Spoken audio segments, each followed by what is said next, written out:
आरती रमाओ। सद्गुरु स्वामी प्रभु जय सद्गुरु स्वामी सहजानंद दयाळु सहजानंद दयाळु बड़वत बहु नामी चरण सरोज तमारा वंदो कर जोड़ी प्रभु वंदो कर जोड़ी चरणे शीश धरा चरणे शीश धरा गुरुनाथा तोड़ी नारायण नर व्राता बीज गुण तनुधारी प्रभु बीज गुण तनुधारी पामर पतित उधार्या पामर पतित उधार्या अगणित नर नर नित नित्य नौतम लीला करता अविनाशी प्रभु करता अविनाशी अड़सठ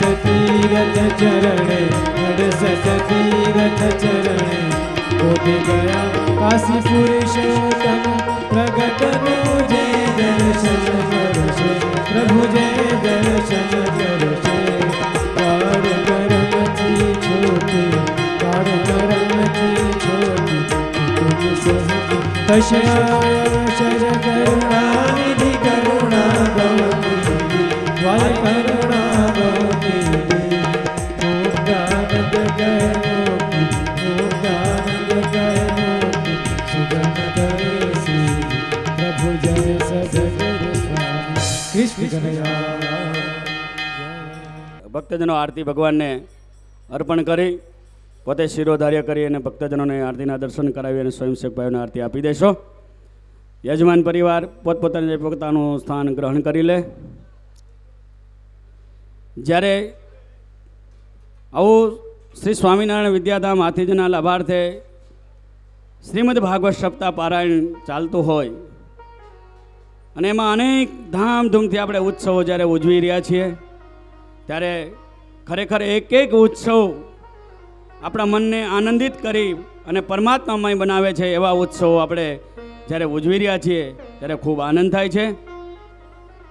व्यासपीठ उपरथी वक्ता महोदय पूज्य श्रीजी स्वामी ज्यारे श्री कृष्ण परमात्माना दिव्य लीला चरित्रो आपने संभळावी रह्या छे त्यारे खरेखर एक एक लीला चरित्रो काले ज्यारे लक्ष्य पर लाइव चालू हतुं अने माँ बापना प्रसंगो चालता था त्यारे लगभग घणा मेसेजो एवा आया छे कि स्वामी अमे बैठा बैठा रड़ीए छीए स्वामीना प्रसंग चाले छे अने बैठा बैठा अमे कथा जोईए छे अने रड़ीए छीए।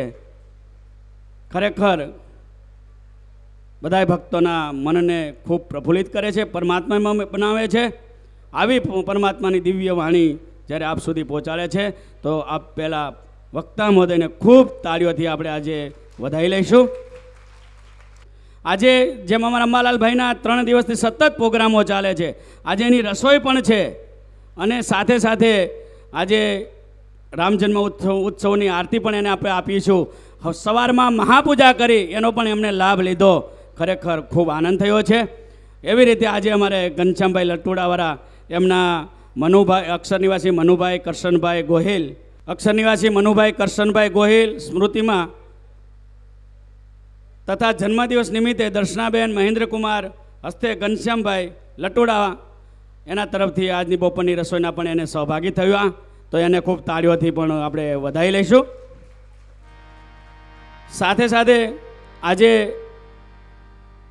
आखो परिवार अमारो ज छे पण एमां अमारा आ परिवार साथे जोइंट थयेला अमारा गिरीश भाई छोटालाल भाई पटेल अमारे रूपेश भाईए मने याद करायुं अने अमारा SMS कर्यो कि आज अमारी मम्मी पप्पानी लग्नतिथि है अने ए निमित्ते स्वामी 25,000 एमनो संकल्प तो है ज बीजी सेवा करवानो पण आज लग्नतिथि निमित्ते 25,000 रुपयानी सेवा तमे स्वीकारजो। तो अमारा गिरीश भाई ने स्वामी व्यासपीठ उपरथी खूब खूब आशीर्वाद आपी रह्या छे। हंसाबेन ने खूब खूब आशीर्वाद आपी रह्या छे। भक्तजनो भक्तने ताळीओथी आप सौ वधावजो। अमारे बलदेव सिंह जी सिंधव रणजीत सिंह जी डायमा अहीं पधार्या छे तो आवो स्वामीजी पासे माळा પહેરાવી અને स्वामीजी माळा પહેરાવશે आशीर्वाद पाठवશે। बंने भक्तो आवो पधारो पधारो। तो हवे આપણે પૂજ્ય વક્તા મહોદય શ્રીજી સ્વામીને કહેશું।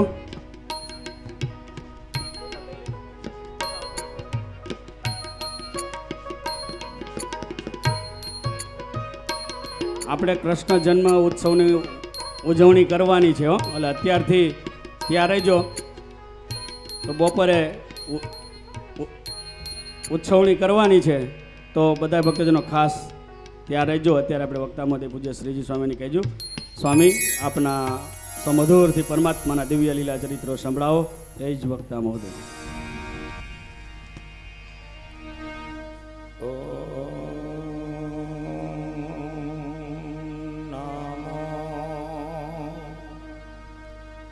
ભગવતે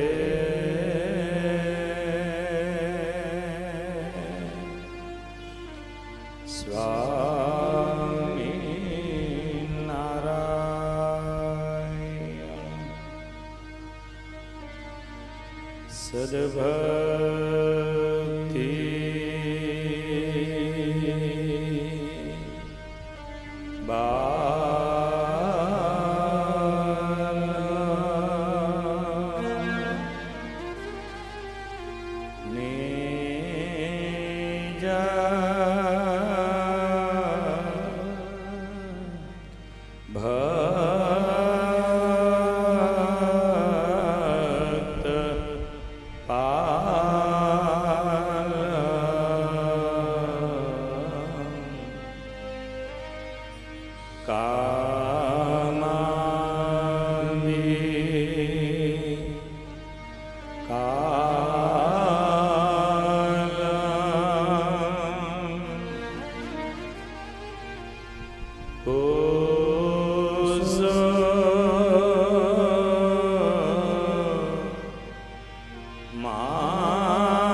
વંદે વિશુદ્ધં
કથયિષ્યે શુભા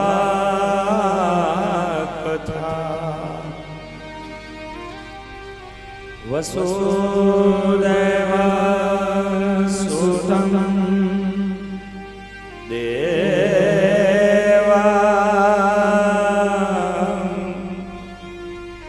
કંસચાણૂર માર્દનમ દેવકી પરમાનંદ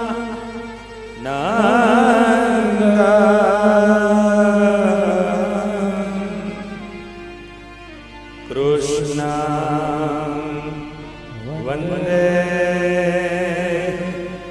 જગત ગુરુ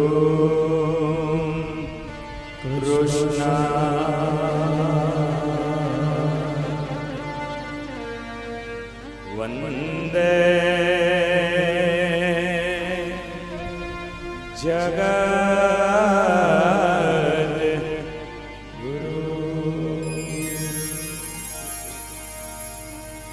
ॐ श्री स्वामिनारायणाय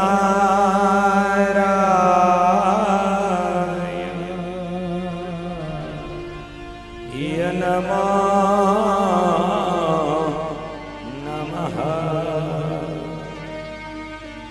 श्री पूर्ण पुरुषोत्तमाय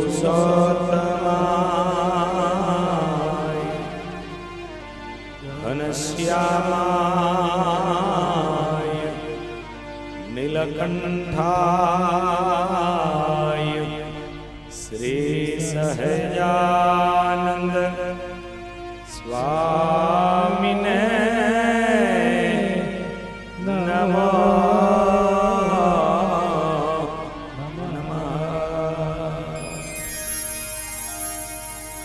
बोलो स्वामिनारायण भगवान श्री नर नारायण देव जय।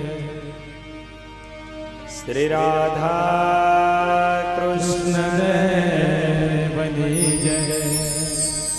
श्री लक्ष्मी नारायण देव जय।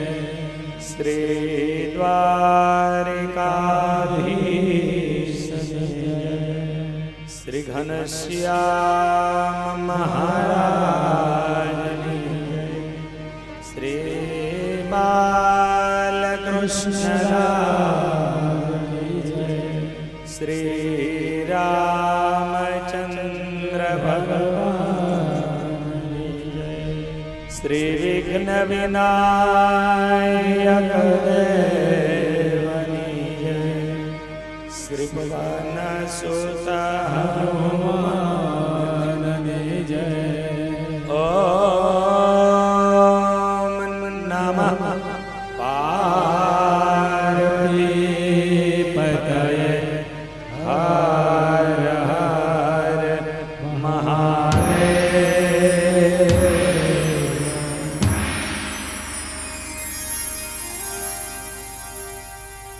समप्रिया सुहृद Brahma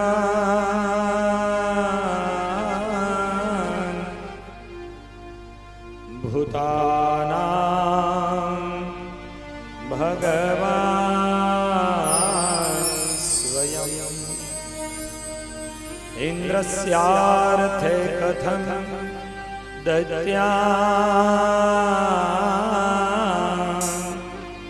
नवधि विस्मयदा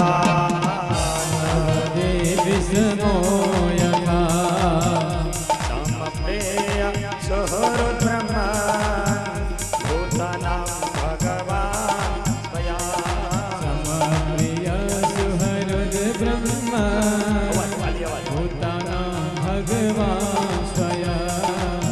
Swaminarayan Narayan Swaminarayan Narayan Swaminarayan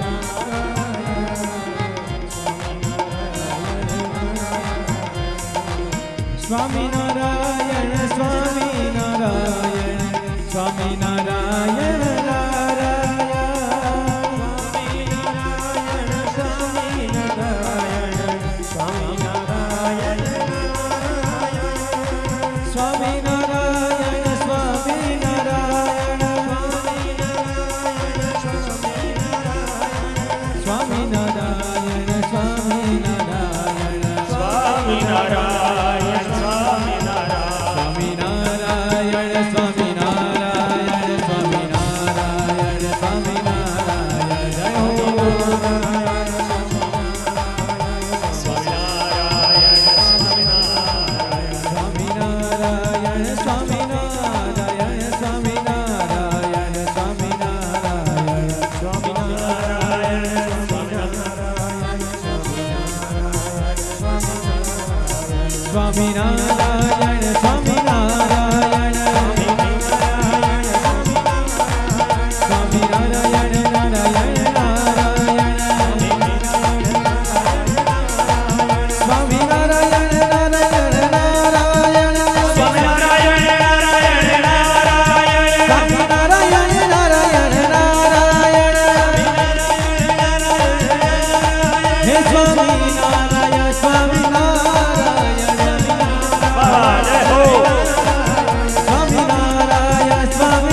Hare Krishna, Krishna Krishna, Hare Hare, Hare Krishna, Hare Krishna, Hare Krishna, Hare Hare, Hare Krishna, Hare Hare, Hare Krishna, Hare Hare, Hare Krishna, Hare Hare, Hare Krishna, Hare Hare, Hare Krishna, Hare Krishna, Hare Hare, Hare Krishna, Hare Hare, Krishna Krishna, Hare Hare, Krishna Krishna, Hare Hare, Hare Krishna, Hare Hare,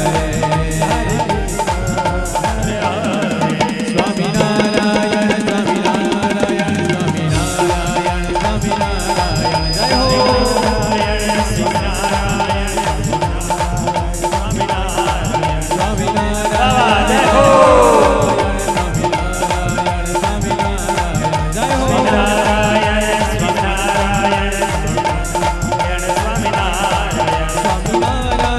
Swami Narayana, Swami Narayana, Narayana, Narayana, Swami Narayana, Narayana, Narayana, Swami Narayana, Narayana, Narayana,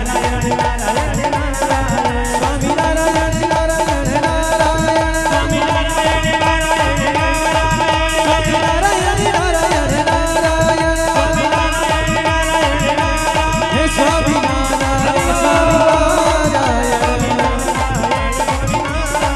Swami Narayana, Narayana, Narayana, Swami Narayana, Swami Narayana, Swami Narayana, Swami Narayana, Swami Narayana, Swami Narayana, Swami Narayana,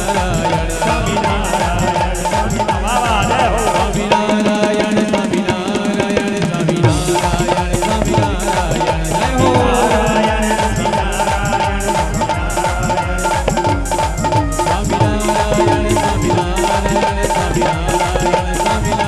Swami Narayana, Swami Narayana.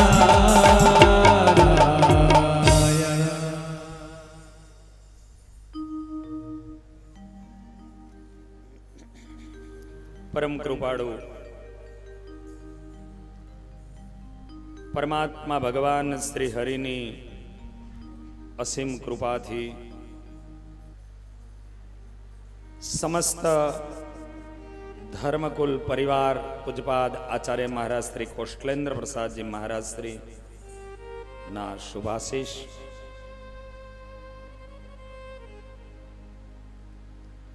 અક્ષર નિવાસી સદગુરુ પૂજ્ય પુરાણી સ્વામી શ્રી રાધા મનોહરદાસજી સ્વામી, પૂજ્ય પ્રભુજીવન સ્વામી, પૂજ્ય મારા ગુરુદેવ, એમની પાવન સ્મૃતિમાં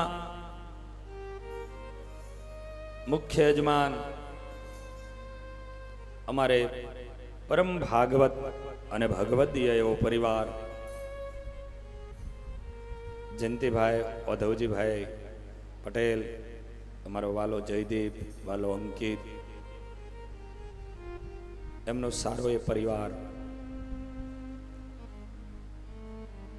એના યજમાન પદે તીર્થરાજ તીર્થભૂમિ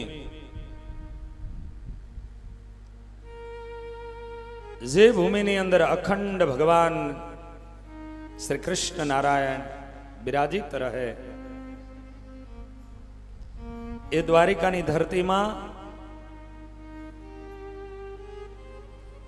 આ સમુદ્ર રત્નાકરના સાનિધ્યમાં અદ્ભુત સંકુલ સૌરાષ્ટ્ર લેવા પાટીદાર સમાજનું આ ભવન, અને એ ભવનની અંદર અદ્ભુત આ ભાગવત ભાગીરથી જ્યારે વહી રહી છે,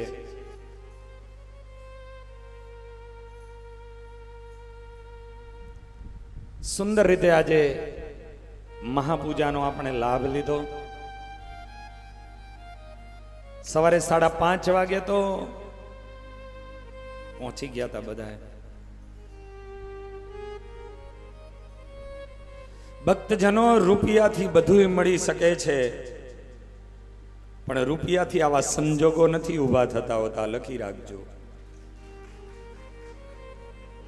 બધે જ રૂપિયો કામ નથી કરતો હોતો.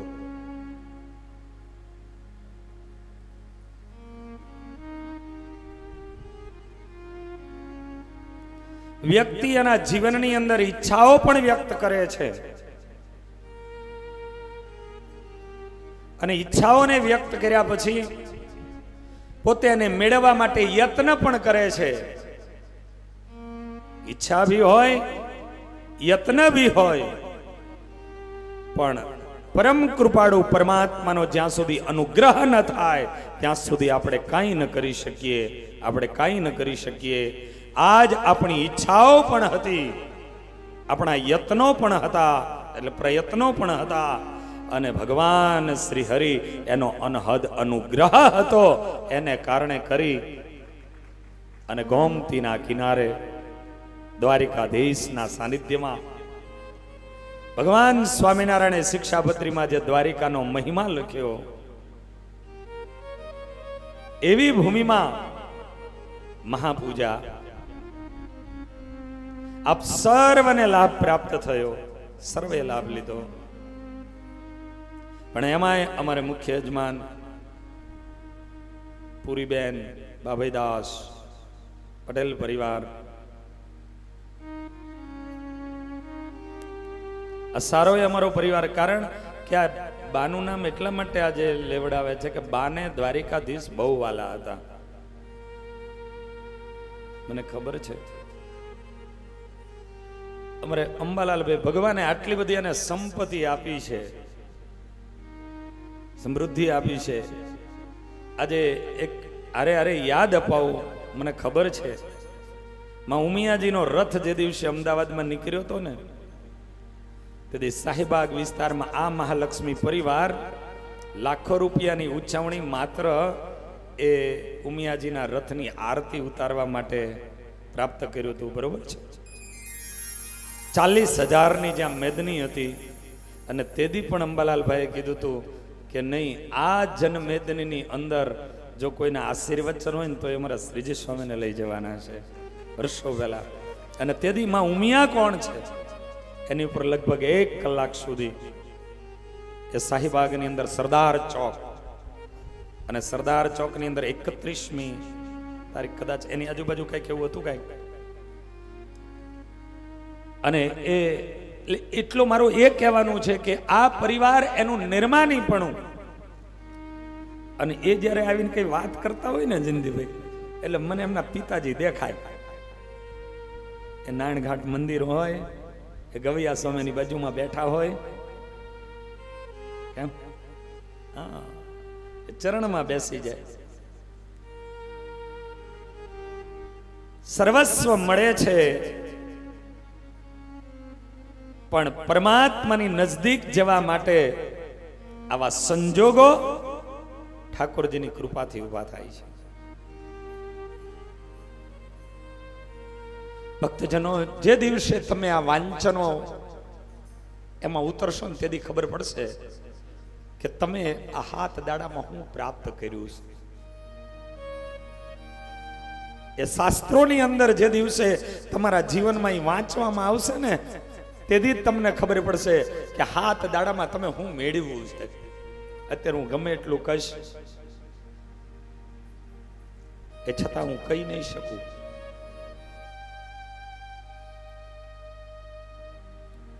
આવો એવા સ્થાનમાં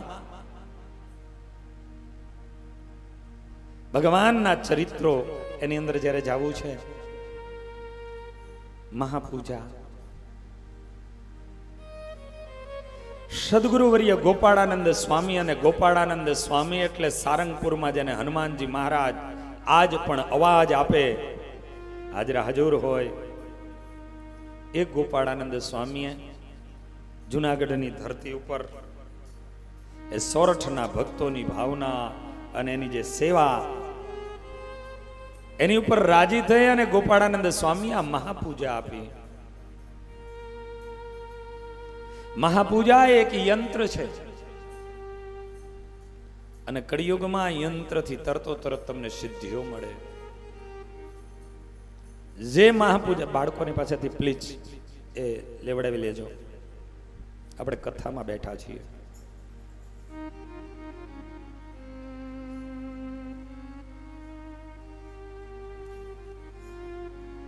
આખીર ત્યાં સ્વામી અને સ્વામીની જે પ્રસન્નતા, એવા એવા દાખલાઓ ને એવી એવી ઘટનાઓ ઘટી છે. અશક્ય કામો આ મહાપૂજાએ શક્ય બનાવી દીધા છે. એ તો જેને આમાંથી પ્રાપ્તિ કરી હોય, આની અનુભૂતિ અને અનુભવ કર્યા હોય, ડોક્ટરોએ ના પાડી હોય કે આ કાર્ય ન થઈ શકે, અને મહાપૂજાના માધ્યમે કરી અને કામો પૂરા થઈ જાય. તમારા જીવનની અંદર જે અશક્ય વસ્તુ હોય અને એ તમે મહાપૂજાનો સંકલ્પ કરો, તમારી એ વસ્તુ એ કાર્ય તરતો તરત તમારો પૂર્ણ થઈ જાય. અમારી નજર સમક્ષ એવા કંઈક પ્રસંગો છે.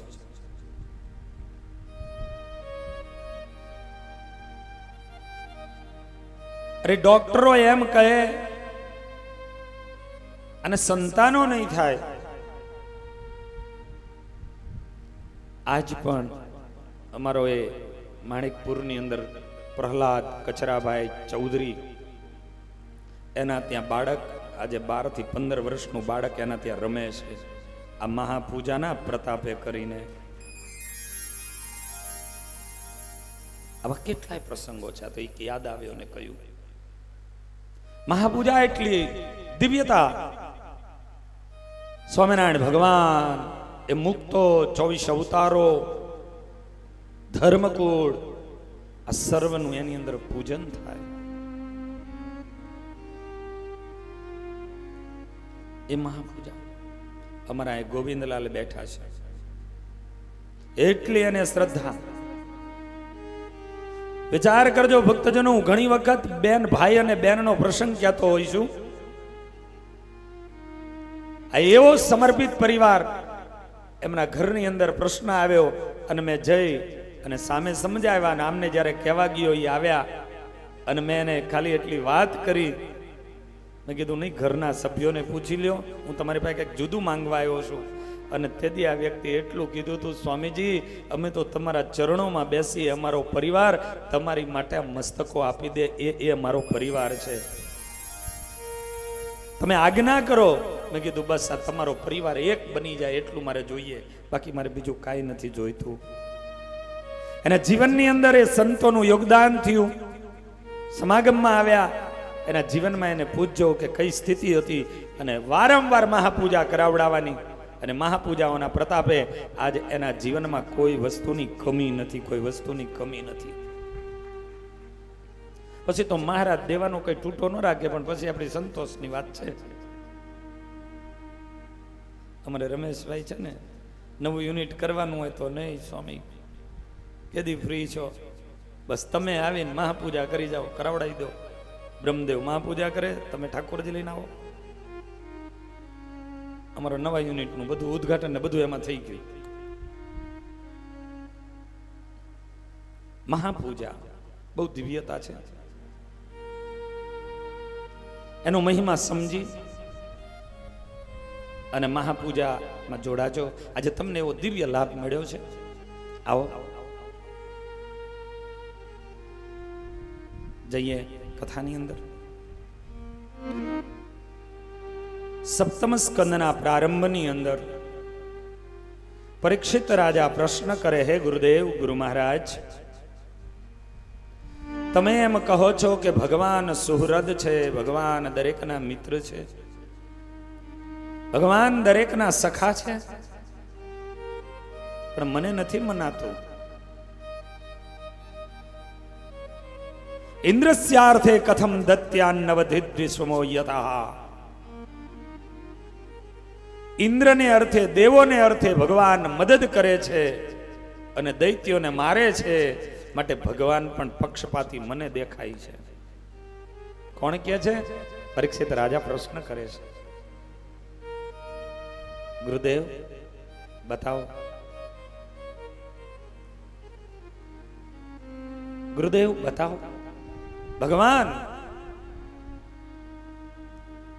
મને પક્ષપાતી દેખાય છે. તમે એમ કહો છો કે પરમાત્મા સર્વના સુહૃદ છે, સર્વના મિત્ર છે,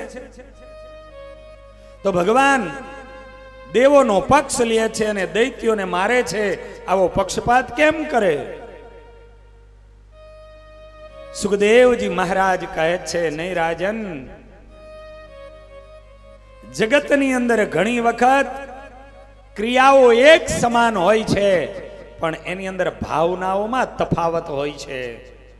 અને ઘણી વખત ક્રિયાઓ તફાવત અલગ અલગ તમને ક્રિયા દેખાતી હોય, પણ એની ભાવના જે છે એ ભાવના સમાન હોય છે. રાજન, તને એવું લાગે કે ભગવાન એકને આપે છે અને બીજાનું લઈ લે છે.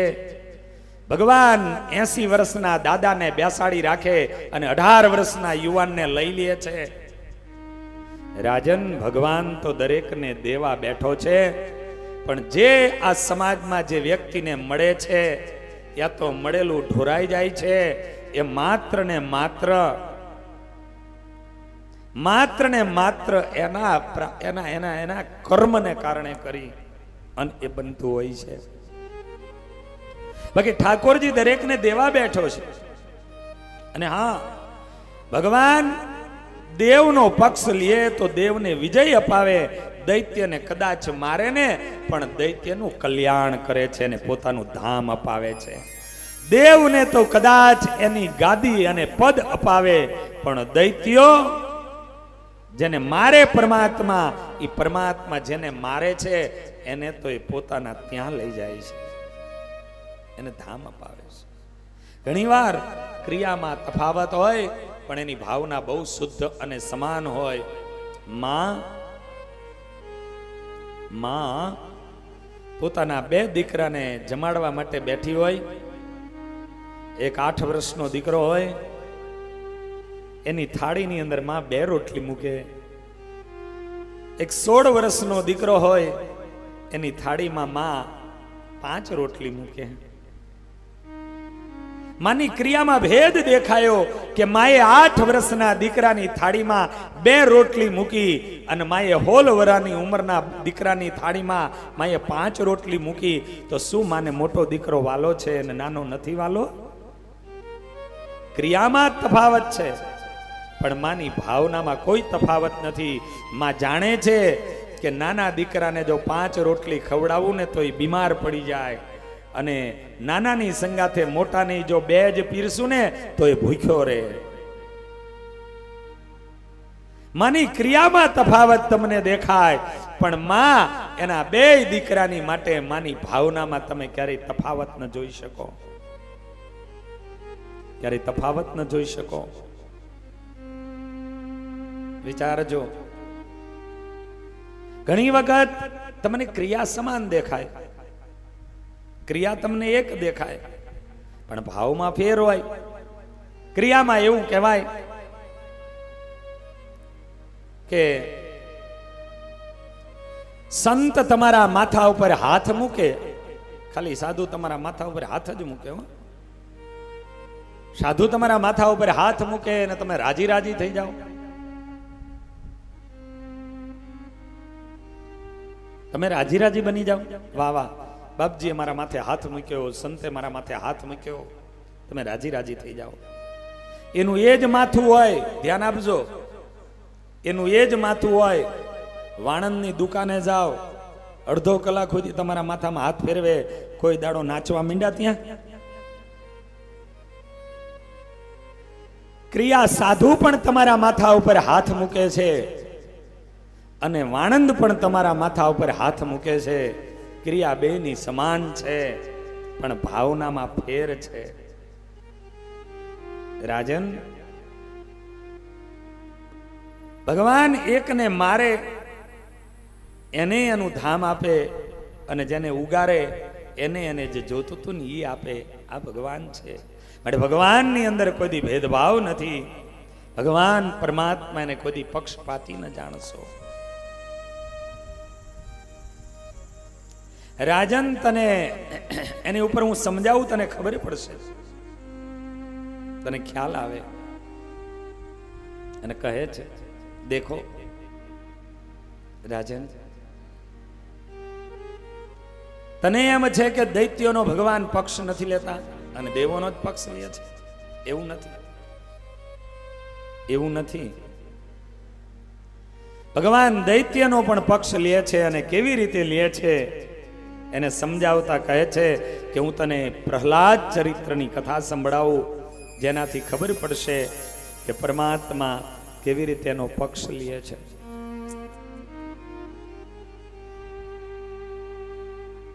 રાજન, હિરણાક્ષનો વધ થયો, પોતાના મોટા ભાઈનું મૃત્યુ થયું ભગવાન વરાનારાયણના માધ્યમે. એનો નાનો ભાઈ હિરણ્યકશિપુ, અને હિરણ્યકશિપુ એ ગાદી ઉપર આવ્યો. પણ હિરણ્યકશિપુ ગાદી ઉપર જ્યારે આવ્યો એ જ સમયે આ તરફ હિરણાક્ષના પત્ની, જેનું નામ ઋષભાનુ છે, અને ઋષભાનુ પોતાના પતિના મૃત્યુ પછી રડ્યા જ કરે છે, રડ્યા જ કરે છે, રડ્યા જ કરે છે. એક દિવસ કયાધુ પોતાના પતિ હિરણ્યકશિપુને એવું કહે છે, પતિદેવ, તમારા ભાભીને સમજાવો, એના આંસુડા બંધ કરાવો, નહીતર પ્રતિશોધની જ્વાલા ક્યારેક એવી ભભૂકશે, મોટી આગો લગાડી દેશે. એને સમજાવો. હિરણ્યકશિપુ પોતાના ભાભીના મહેલ ઉપર જાય છે. પોતાના ભાભી ઋષભાનુ એને સમજાવે છે, ભાભી, ભાઈ આ શરીર છોડીને ગયા કેટલો સમય થયો, ક્યાં સુધી તમે હવે આ રડતા રહેશો? ક્યાં સુધી રડતા રહેશો?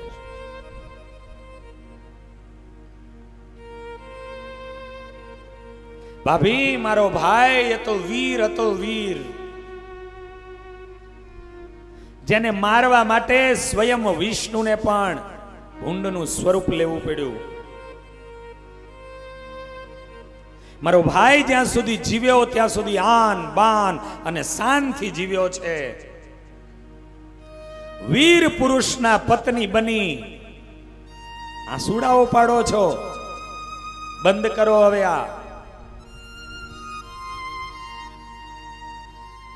અને જે સમયે દિયર આ રીતે હિરણ્યકશિપુ પોતાના ભાભીને સમજાવી રહ્યા છે, અને એ સમયે રડતા રડતા ઋષભાનુએ હિરણ્યકશિપુને એટલું કીધું તું, દિયરજી, મારો પતિ વીર હતો, એનો મને આનંદ છે. મારા પતિ વીર ગતિને જે રીતે પામ્યા અને ભગવાન વિષ્ણુને પણ ત્યાં વરાહ બનવું પડ્યું, એની મને ખુમારી છે. પણ આંસુડા તો તેથી જ બંધ થશે કે મારા પતિને મારનારને જ્યાં સુધી તમે મારશો નહીં ને ત્યાં સુધી આંસુડા બંધ નહીં થાય. જે વિષ્ણુએ મારો ચૂડો ભાંગ્યો છે એ જ વિષ્ણુના પત્ની લક્ષ્મી, એનો ચૂડો જ્યાં સુધી ન ભંગાય ત્યાં સુધી મારી આંખમાંથી આંસુડાઓ બંધ નહીં થાય. તમારે જો મને શાંત કરવા હોય તો વિષ્ણુની સામે બાથ ભીડો અને વિષ્ણુને મારો તો મારા આંસુડા બંધ થાય, બાકી બંધ ન થાય. હિરણ્યકશિપુ મનમાં વિચાર કરવા લાગ્યો કે આ હા હા, લક્ષ્મીનો ચૂડો ભાંગવા જાઓ, કયા ધૂનો ભાંગી જાય, વિષ્ણુની સામે બાથ કેમ ભળાય? વયો ગયો ત્યાંથી. પણ પેલી ઋષભાનુ વારંવાર કેવડાવ્યા કરે, અવારનવાર કેવડાવ્યા કરે. અઠવાડિયું થાય, 10 દાડા થાય અને સમાચાર મોકલે, હિરણ્યકશિપુને કહેજો કે એમના મોટા ભાઈ હિરણાક્ષનો બદલો લે. હિરણાક્ષનો બદલો લે. અને વારંવાર કહેવામાં આવે ને, આજનું સાયન્સ પણ એવું કહે છે કે હાવ ફોગટ વાત હોય, હાવ હંબક હોય, હાવ ખોટું હોય, પણ એકની એક વસ્તુ 100 વખત તમે ચલાવો એટલે લોકોના માનસમાં બેસી જાય. એકની એક વાત એકને કહે, એ માણા બીજાને કહે, એની એ જગ્યાએ ત્રીજો એને કહે, 100 વ્યક્તિ એને કહે ને એટલે ખોટું હોય ને તો એ સાચું થઈ જાય, સાચું થઈ જાય. અને અમુકનો ધંધો જ હોય, અમુકનો ધંધો જ હોય, બસ આ જ કામ કરવાનું, ચલાવવાની, લોકોની જ ચલાવવાની, એને પોતાની માટે બિચારાને ટાઈમ જ ન હોય.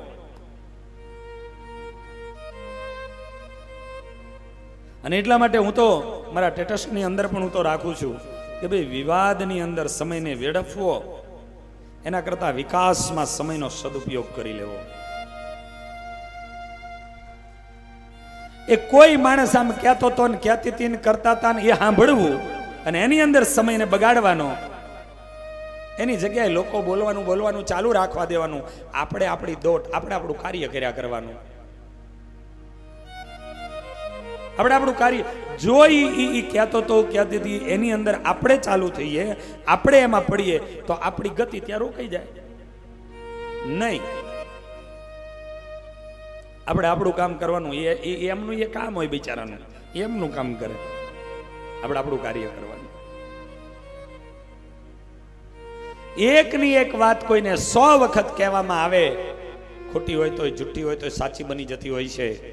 આજ વારંવાર હિરણ્યકશિપુ અને કોઈને હેમરિંગ કરો ને તમે, આમ વારંવાર વારંવાર વારંવાર, આ એક પ્રકાર છે વિજ્ઞાનનો, આ એક પ્રકાર છે. હા, સાયકોલોજી. એટલે માણસને આ રીતે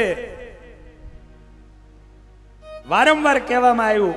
અને હિરણ્યકશિપુને એક દાડો એમ થયો, મનમાં વારંવાર કાન ઉપર સંભળાણું, વિષ્ણુને મારો, વિષ્ણુને મારો, વિષ્ણુને મારો, વિષ્ણુને મારો. એક વખત મનની અંદર વિચાર આવી ગયો કે એક કામ કરી દો, વિષ્ણુને મારું. એક તો મારા મોટા ભાઈનો બદલો લેવાય, અને બીજું વિષ્ણુ મરે એટલે શેષશાહી ખાલી થાય, અને શેષશૈયા ખાલી થાય ને એનો અધિકારી હું બની જાઉં. આવ્યો વિચાર. વારંવાર જો કોઈ માણાને લગાડી દો ધંધે, આને એમ થઈ ગયું કે આ કરું, આવો વિચાર આવ્યો. પણ મનની અંદર વિચાર કરતા કરતા એને નક્કી કર્યું કે આટલી શક્તિથી તો થાય નહીં, શું કરવું? ગુરુ શુક્રાચાર્યની પાસે હિરણ્યકશિપુ ગયો છે. અને હિરણ્યકશિપુ શુક્રાચાર્યની પાસે જઈને કીધું છે, ગુરુદેવ, વિષ્ણુની સામે બાથ ભીડવી છે, વિષ્ણુને મારવો છે, મારા ભાઈનો બદલો લેવો છે, માટે મારે શું રસ્તો કરવો પડે? મને રસ્તો બતાવો. અને તે દિવસે એ જે જવાબ આપે છે, રાજન, આ જગતની અંદર જે જે શક્તિશાળી બન્યા છે ને એ બધા એક જ કારણથી બન્યા છે. અને જો કોઈ કારણ હોય ને તો એ તપ છે, તપ છે, તપ છે. તપ બલ રચઈ પ્રપંચુ વિધાતા, તપ બલ રચઈ પ્રપંચુ વિધાતા, તપ બલ જીષ્ણુ સકલ જગત્રાતા, તપ બલ જીષ્ણુ સકલ જગત્રાતા, તપ બલ રચઈ પ્રપંચુ વિધાતા, તપ બલ રચઈ પ્રપંચુ વિધાતા. આજ શુક્રાચાર્યજી, આજે શુક્રાચાર્યજી હિરણ્યકશિપુને એમ કહે, હિરણ્યકશિપુ, આ જગતની અંદર જેટલા જેટલા લોકો તાકાત વાળા બન્યા છે, શક્તિશાળી બન્યા છે, એ દરેક લોકો તપ કરીને શક્તિશાળી બન્યા છે. તપ બલ રચઉ પ્રપંચુ વિધાતા. આજે વિધાતા એટલે બ્રહ્માજી આ સૃષ્ટિની રચનાઓ કરે. બ્રહ્માજીની અંદર આ સૃષ્ટિની રચના કરવાની તાકાત જો એને મળી હોય તો માત્ર ને માત્ર એક જ કારણ છે, અને એ કોઈ કારણ હોય તો એ તપ છે. શેષ આ ધરતીને ધારી રહ્યા એની તાકાત જો આવી હોય એનામાં તો એ તપને કારણે કરીને આવી છે. શિવજી સંહાર કરે છતાં એને કોઈ બીજી અસર ન થાય એનું કારણ એ તપ છે. માટે તપ કર, તપ કર, તપ કર. તપ બલ શંભુ કરઈ સંહારા, તપ બલ શંભુ કરઈ સંહારા, તપ બલ શેષ ધરઈ મહિભારા, તપ બલ શેષ ધરઈ મહિભારા, તપ બલ રચઉ પ્રપંચુ વિરાતા, તપ બલ રચઉ પ્રપંચુ વિધાતા. શુક્રાચાર્યજી આજે હિરણ્યકશિપુને કહે છે, હિરણ્યકશિપુ તપ કર, તપ કર. અને હિરણ્યકશિપુએ નિર્ણય કરી લીધો વિષ્ણુની સામે બાત તો ભીડવી જ છે. વિષ્ણુની સામે બાત તો ભીડવી જ છે. ગુરુદેવના આશીર્વાદ લીધા, વંદન કર્યા, અને એ વંદન કરી અને આવ્યો છે પોતાના ઘરે. અને આવી અને તપશ્ચર્યા કરવા માટે જવું છે એની તૈયારીઓ કરવા લાગ્યો છે. અને તપશ્ચર્યાની તૈયારીઓ જ્યારે કરે છે એવા સમયે અહીંયા કયાધુ પૂછે છે એના પત્ની, પતિદેવ આ શેની તૈયારીઓ કરો છો? કયાધુ, કયાધુ મારે તપ કરવા માટે જવું છે. પતિદેવ કઈ બાબતની કમી છે જીવનમાં? આવું રાજ્ય છે, આવી સમૃદ્ધિ છે, સમ્રાટ છો, શું તપની જરૂરત છે? કયાધુ તપ કરી અને શક્તિશાળી બનવું છે, વિષ્ણુની સામે બાથ ભીડવી છે, વિષ્ણુને મારી મારા ભાઈનો બદલો લઈ ભર બજારમાં લક્ષ્મીનો સિંદૂર ભૂંસવો છે. કયાધુ નીચું જોઈ ગયા. પતિદેવ, પતિદેવ લક્ષ્મીનો સિંદૂર ભૂસાય કે ન ભૂસાય, પણ વિષ્ણુની સામે બાથ ભીડવાની વાત કરશો તો કયાધુનો ભૂસાઈ જશે. પતિદેવ આપ જે રીતે જીવો છો એ બરોબર છે, આપને ક્યાંય નથી જવું. અને જ્યારે કયાધુ આ પ્રમાણે કહેવા લાગ્યા, હિરણ્યકશિપુ અટ્ટહાસ્ય કરી હસતો હસતો કહેવા લાગ્યો, કયાધુ તને પણ ડર લાગે છે? તને પણ વિષ્ણુનો ડર લાગે છે?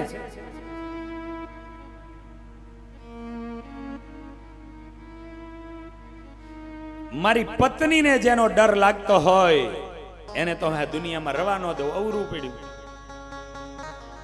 ઓલી સમજાવતી રહી ન માન્યા. અને એક ઇતિહાસ રહ્યો છે કે પરમાત્માના જ્યારે જ્યારે અવતારો આવ્યા છે ને ત્યારે સ્ત્રી પાત્રો એ જલ્દી ભગવાનને ઓળખી ગયા છે, સમજી ગયા છે. એની પાછળનું પણ એક કારણ છે. કારણ એ છે કે પુરુષ એ ઇગોનિસ્ટ છે. પુરુષ એ ઇગોનિસ્ટ છે. આ કુદરતની દેન છે. આપણી અંદર સહેજે પણ ઈગો હોય, નાની નાની બાબતમાં ઈગો આવી જાય. ઈગો એ ઇગોનિસ્ટ છે. જ્યારે બહેનો એનામાં ભગવાને બે એક્સ્ટ્રા વસ્તુ આપી છે, એક દીનતા ને બીજું દયાળુતા, અને ત્રીજું રડી લેવાનું. એટલે એમને એટેક ઓછા આવે. એવું હોય ને, કારણ કે ખાલી થઈ જાય ને, આંસુડા નીકળી જાય.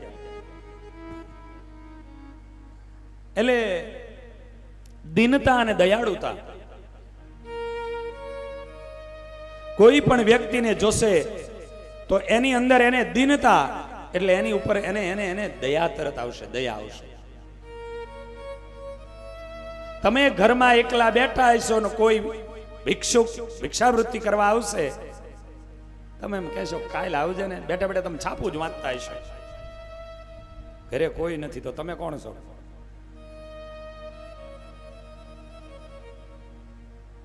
કાલે આવજો. એની સામે ઈ બહેનો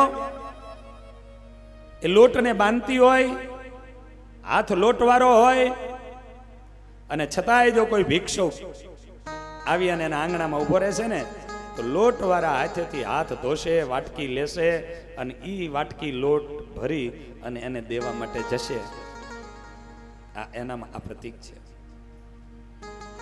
અને એને કારણે કરી અને ભગવાનને, અરે તમે જોવો ભગવાન રામ ઋષ્યમક પર્વતની ઉપર ગયા અને સુગ્રીવની સંગાથી જ્યારે એને મિત્રતા કરી અને મિત્રતાના નાતે કીધું કે જા એક બાણે વાલીને મારી નાખું.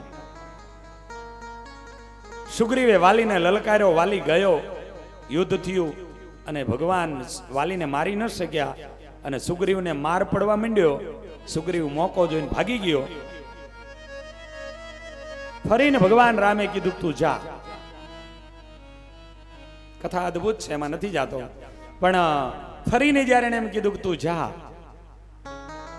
અને હનુમાનજી મહારાજે જ્યારે સુગ્રીવના ગળામાં કંઠી ફૂલ માળા પહેરાવી છે અને એ વખતે જાય અને ફરીને સુગ્રીવે જ્યારે વાલીને લલકાર્યો અને વાલી ખભે ગદા નાખીને જવા ગયો ને ત્યારે વાલીની પત્ની જે તારા હતી ની આડી ઊભી રહી ગઈ હતી અને તારાએ એમ કીધું તું પતિદેવ કાલે ભલે ગયા, આજ એવું કહું છું અમે ન જશો. આ સુગ્રીવનો લલકાર નથી, સુગ્રીવની પાછળ કોઈ પરમાત્મા ઈશ્વરી શક્તિ આવી છે અને એનો આ લલકાર છે. માટે કહું છું કે તમે ન જશો. પણ આ બહેનોનું સાંભળે ખરા? રોકાય? તારા રોકતી રહી પણ છતાંય એ માન્યો નહીં અને વાલી ગયો. અને હકીકત તારાએ જે વિચારી રાખ્યું હતું એ જ બન્યું. એ લોકો સમજી જાય. મોટીબા મહારાજને જેટલા નજીકથી અને જેટલા સરળતાથી ઓળખી ગયા, અભલ બાપુ એ રીતે નથી ઓળખ્યા ને પરીક્ષાઓ કરી છે. એક એક પ્રસંગો જુઓ, એવું કહેવાય છે. કયાધુ અહીંયા રોકવાનો પ્રયાસ કરે છે પતિદેવ, આપણે કઈ બાબતની કમી છે? આપણે કોઈ જરૂર નથી, પણ આ માને નહીં. અને આખીર એ જ્યારે જાય છે તપ કરવા માટે, અને તપ કરવા માટે જ્યારે જાય ગુફાની અંદર બેસે, ઓમ બ્રહ્મણ્ય દેવાય, ઓમ બ્રહ્મણ્ય દેવાય.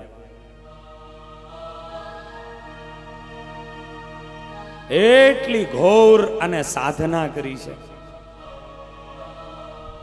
અને એટલી ઘોર સાધના કરી, અને જે સાધનાને કારણે કરીને એવું કહેવાય કે એનું શરીર રાફડો બની ગયું. ઉદ્ધય એના શરીરને ખાઈ ગઈ, ખાલી હાડ પિંજર. પણ તપના પ્રભાવને કારણે કરી, તપની તાકાતને કારણે કરી હાડ પિંજરમાં ખાલી આત્મા, અને હાડ પિંજરમાં આત્મા રહેલો. ઓમ બ્રહ્મણ્ય દેવાય, ઓમ બ્રહ્મણ્ય દેવાય. નાદ નીકળે એમાંથી. એવું કહેવાય કે આ દુનિયાની અંદર હિરણ્યકશિપુ જેવી કોઈએ સાધના નથી કરી, પણ હિરણ્યકશિપુની ભૂલ એ રહી ગઈ એના જીવનની અંદર કે એને ભગવાનની શરણાગતિ ન સ્વીકારી. બાકી ભગવાનની શરણાગતિ સ્વીકારી અને જો એને સાધના કરી હોત ને તો આજે ગામડે ગામડે હિરણ્યકશિપુના મંદિર હોત. એની સાધના હતી. અને એટલા માટે ભગવાન સ્વામિનારાયણ કહેતા કે કોઈ પણ સાધક સાધના કરવા માટે આગળ વધે ત્યારે સર્વપ્રથમ પરમાત્માની શરણાગતિનો સ્વીકાર કરે.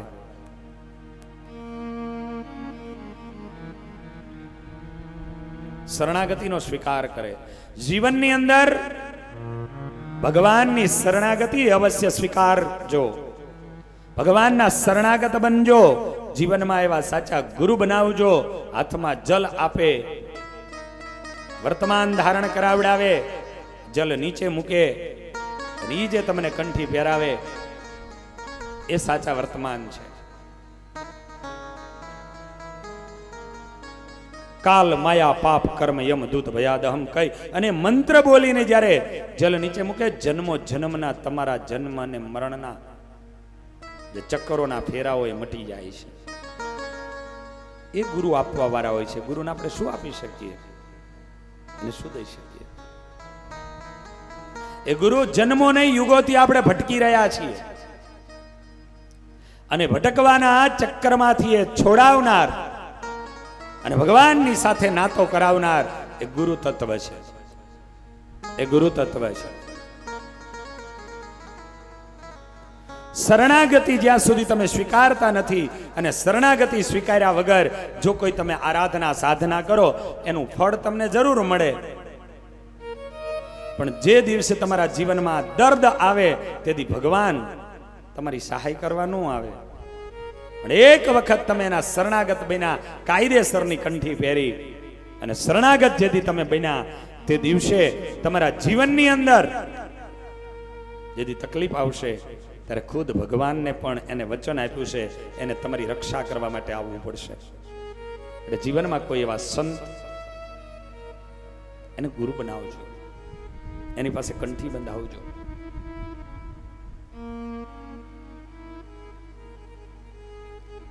બાકી કોઈ વ્યક્તિ ભગવાનની શરણાગતિનો સ્વીકાર કર્યા વગર જો એ સાધના કરે છે, સાધનાનું ફળ મળે છે, પણ એ સાધના જ એના મોતનું કારણ બની જાય છે.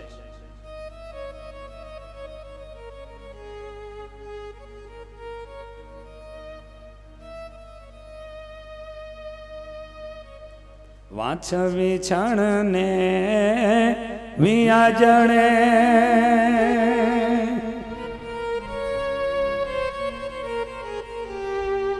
સ્વામી લખે છે ભગવાનની સાધના તમે ન કરી હોય, આવો અમારે ઘણા બધા ભક્તો કાયમી પૂછે કે આ વખતે આપણું મોરબી ગ્રુપ કેમ નથી દેખાતું, પણ એ આજે સભાની અંદર આવ્યા છે. આવજો ચંદુભાઈ, કનુભાઈ, આગ્રહ આવો, જગ્યા છે. હા, આવો બધા આવો. આ બહુ જ સંતો અને મહારાજ અને સંસ્થાની સંગાથે આ બધા જોડાયેલા, આમ હાવ હાદા લાગે ને, આ બધા ઉદ્યોગપતિઓ છો. અમારે કનુભાઈ સૌથી પહેલા આવે ને, હમણાં 20 વીઘા જમીનમાં એને ફેક્ટરીનું ઉદ્ઘાટન કરાવ્યું. 20 વીઘા જમીનમાં આખી ફેક્ટરી બનાવી. આ બધા અમારા ચંદુભાઈ જો ગઈ વખતે મહાપૂજાના યજમાન અંબાલાલભાઈ ઈ હતા અને આ વખતે એ તક તમને મળી છે. ગઈ વખતે 6 લાખ રૂપિયામાં મહાપૂજા આ કરવા એના 6 લાખ રૂપિયા અને મહાપૂજાના યજમાન પદ માટે એને પોતે સમર્પિત કર્યા હતા. એ પરિવાર સાથે સાથે અમારે સંસ્થાના ટ્રસ્ટી, અમારી સંસ્થાનું પહેલી મિટિંગ અમારે જે અમારા પ્રભુદાસ કાકા એના ત્યાંથી અમારે ભૂપેન્દ્રભાઈ એ પણ આવ્યા છે. અમારા નવયુવાનો બળદેવસિંહ, અજીતસિંહ એ લોકો પણ સભામાં આવ્યા. બધા એને આપણે આવકારી. અમારા સંત પૂજનના યજમાન, કેમ ભાઈ પાછળ બેસી ગયા છો દોરિયાણી પરિવાર? આજે મોરબી વાળાએ બધા નક્કી કર્યું હતું કે આજે જ આવવાનું એવું છે.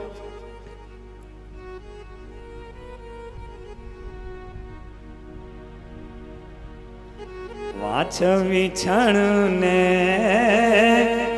વિયાજણે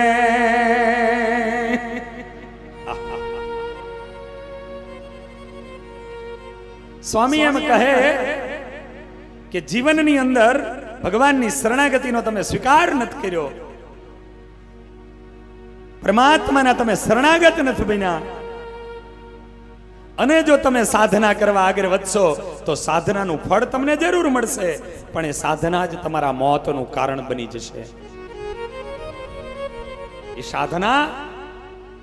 સાધના જ તમારા મોતનું કારણ બની જશે. વાંચ વિછણ ને વિયાજણે વાંસ સમ્ય દાખલો આપ્યો છે. વાંસ જે દિવસે પાકે એમાં કપૂર થાય, પાકે કપાઈ જાય. તમે તમારી સાધનામાં જે દી પાકો, ભગવાન જો તમારી સાથે ન હોય, તમારી સંગાત ન હોય, તમે તકલીફમાં આવી જાઓ. એ સાધના જ તમને એવા રસ્તે અને એવા રવાડે ચડાવી દે કે તમારું પતન થાય. કેળને ફળ આવે, કેળને ફળ આવે, અને કેળને જેવા કેળા આવે એટલે કેળ કપાઈ જાય. એ સાધના રૂપી ફળ આવે એટલે તરત એ કપાઈ જાય. વાંચ વિછણ ને વિયાજણે. વિછણની ઉત્પત્તિ કેમ થાય ખબર છે તમને? એવું કહેવાય કે વિછણ જેદી મરવાની હોય ને, વીછી એમાં નારી જાતિ, એ જેદી મરવાની હોય ને તેદી જ બચ્ચાને જન્મ આપે, તેદી જ ગર્ભવતી થાય. વાંચો વિછણ ને વિયાજણે. વિછણને એવું કહેવાય કે વિછણ ગર્ભવતી થાય ત્યારબાદ એને બચ્ચાના કે એના એવી રીતે જન્મ નથી થતા, એના બચ્ચા એના પેટની અંદર હોય અને બચ્ચા પોતાની માનું પેટ ફાડીને બહાર નીકળે, માં મરી જાય. પોતાના બાળકને જન્મ આપવા માટે પોતે બલિદાન આપી દે. જેથી વિછણ મરવાની હોય તેથી જ એ ગર્ભિણી બને, અને તેથી જ એ મરવાની હોય ને ત્યારે જ એ બચ્ચાને જન્મ આપે. વિછણનો જન્મ એ રીતે થાય કે વિછણના પેટમાંથી એના જે બચ્ચાઓ છે પોતાની માનું પેટ કાપી નાખે, પોતાની માના પેટને ચીરી નાખે અને પેટને ખાઈ જાય અને માના પેટને ખાઈને બહાર નીકળે. વાંચ વિછણ ને વિયાજણે. એ જે દિવસે એને સિદ્ધિઓ મળે તેથી એનું મોત નક્કી છે. એમ સ્વામી એવું કહે કે જેમ કેળ પાકે, કેળા એને આવે અને કેળ કપાઈ જાય, વાંસ પાકે અને વાંસ કપાઈ જાય, વિછણ પોતે ગર્ભિણી બને અને વિછણને મરવાનો દિવસ આવે, એમ જે વ્યક્તિ એના જીવનમાં ભગવાનની શરણાગતિ નથી રાખતો, જે વ્યક્તિ શરણાગતિ નથી રાખતો અને ભગવાનનો શરણાગત નથી બન્યો, એ વ્યક્તિ જો સાધના કરવા આગળ વધે તો એ સાધના જ એના મોતનું કારણ બની જાય છે. એ સાધના એના મોતનું કારણ બને છે. માટે હંમેશા સાધનામાં જેથી આગળ વધો તેથી સર્વપ્રથમ કોઈ સાચા સદગુરુને ગુરુ બનાવજો, અને ગુરુ બનાવી અને એના રાહ પ્રમાણે સાધનામાં આગળ વધજો. બાકી સાધના કરો એટલે સિદ્ધિઓ તો તમને મળવાની જ છે. કોઈ પણ માણસ તપ કરે એ ગમે તેવો હોય, એ હિરણ્યકશિપુએ તપ કર્યું તો સિદ્ધિઓ મળી, એ રાવણે તપ કર્યું તો સિદ્ધિઓ મળી. તપ કરે અને સિદ્ધિ મળે, એ સિદ્ધિ મહત્વની નથી. એ સિદ્ધિ એ મહત્વની વસ્તુ નથી, પણ મહત્વની વસ્તુ ભગવાનની શરણાગતિ અને ભગવાનનું ભજન કેટલું કરે છે એ મહત્વનું છે, એ મહત્વનું છે. બાકી રાવણ જુઓ ને, એવું કહેવાય કે રાવણની એ તાકાત હતી કે રાવણ ઈચ્છામાં આવે ને ત્યારે 20 ભુજાવાળો બને, રાવણ ઈચ્છામાં આવે ને ત્યારે 10 માથાવાળો બને, રાવણને ઈચ્છામાં આવે ને ત્યારે વિમાનને આકાશમાં ઉડાડે, એને કંટ્રોલ ટાવરની જરૂર નહીં અને એને ઈંધણ એના વિમાનમાં પુરાવાની જરૂર નહીં, એને પેટ્રોલ ડીઝલના ભાવ વધે ઘટે જ નહીં. બોલો, રાવણને પેટ્રોલ ડીઝલના ભાવ વધઘટ થાય જ નહીં.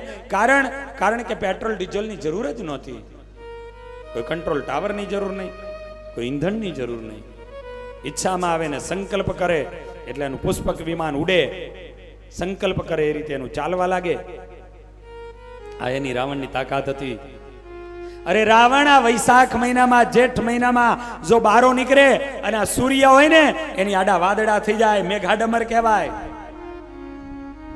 આ રાવણની સિદ્ધિઓ હતી, આ રાવણની તાકાત હતી. આવો રાવણ, રાવણની માટે એથી આગળ એમ કહેવાય કે દેવતાઓ હાથ જોડી જોડીને રાવણની પાસે ઉભા રહીએ. આ રાવણની તાકાત.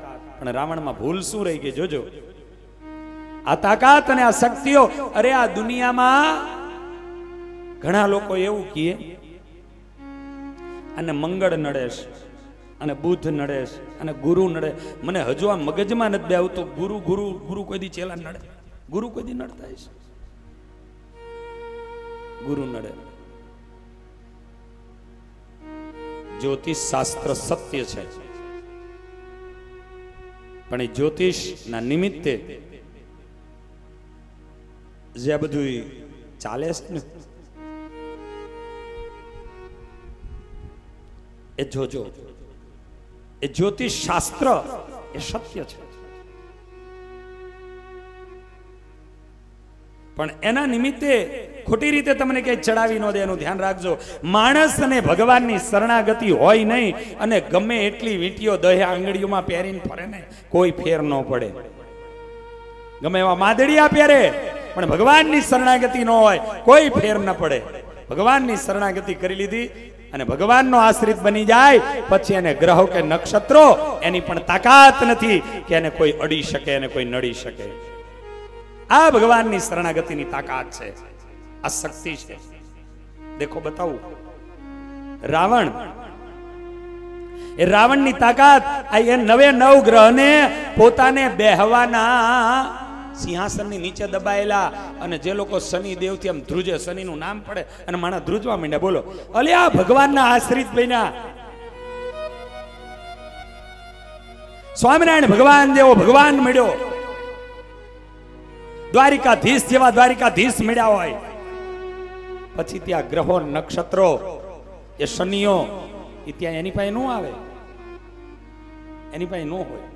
જેના જીવનમાં ભગવાન નથી એની માટેની એ વાતો છે. આજે રાવણની માટે એવું કહેવાય કે શનિ, એ શનિને તો એને પગથિયું બનાવેલું. અને રાવણ જ્યારે સિંહાસનની ઉપર પગ મૂકે ત્યારે શનિની પીઠ ઉપર પગ મૂકી અને રાવણ સિંહાસન ઉપર બેહે. અને રાવણ જેથી નીચે ઉતરે ને ત્યારે શનિના પીઠની ઉપર પગ મૂકી અને રાવણ નીચે ઉતરે. આ રાવણની તાકાત હતી. આજે એકાદો ગ્રહ નડે તો માણા આઘોન પાછો થઈ જાય. ઓલો એકલો 99 ને નડતો તો. બોલો, રાવણ એકલો 99 ને પોતાના સિંહાસન નીચે દબાવી દીધા હતા. આ રાવણની તાકાત હતી. પણ છતાંય એના જીવનની અંદર જો ભગવાનની શરણાગતિ નહોતી તો એને શું થયું? એની માટે એવું કહેવાય કે રાવણ જ્યારે રણ મેદાનની અંદર આવ્યો અને રામ અને રાવણનું મહાયુદ્ધ થયું. અને યુદ્ધ થતા થતા ભગવાન શ્રી રામે એક તીર છોડ્યું અને એક તીરની અંદરથી 31 થયા. એક માંથી 31 થયા અને 31 માંથી 10 માથા વાઢ્યા, 20 ભુજાઓ કાપી અને 31મું રાવણના નાભીની અંદર જે અમૃતનો કુંભ હતો ને ત્યાં 31મું વાગ્યું અને એના નાભી કુંભને તોડી નાખ્યું. અને રાવણ તે દિવસે મરાયો. રાવણ નીચે પડ્યો. રાવણના મોઢાઓમાં ધૂળ ભરાઈ ગઈ. જે રાવણની સામે દેવતાઓ હાથ જોડી જોડીને ઉભા રહેતા હતા. અને આજ એની પત્ની મંદોદરીને જેથી ખબર પડી, હજારો બહેનોને લઈ અને મંદોદરી યુદ્ધના મેદાનમાં આવી છે. પોતાના પતિના મસ્તકને ગોતે છે. અને પોતાના પતિના મસ્તકને ગોત્યા પછી જ્યારે પોતાના પતિના મસ્તકને ઉપાડે ને તો એના મોઢામાં ધૂળ ભરાઈ ગઈ હતી. જેની સામે દેવતાઓ હાથ જોડી જોડીને ઉભા રહેતા હતા. આજે રાવણના મોઢામાં ધૂળ ભરાઈ ગઈ હતી. પોતાની સાડીના પાલવે કરી અને પોતાના પતિના મોઢામાંથી ધૂળ કાઢી. પણ પોતાના પતિની જ્યારે આ દિશા જોઈને ત્યારે એના મુખમાંથી આ ભારત દેશની આર્ય નારી એના મોઢામાંથી જે શબ્દો નીકળ્યા હતા, અને શું શબ્દો નીકળ્યા? રામ राम विमुख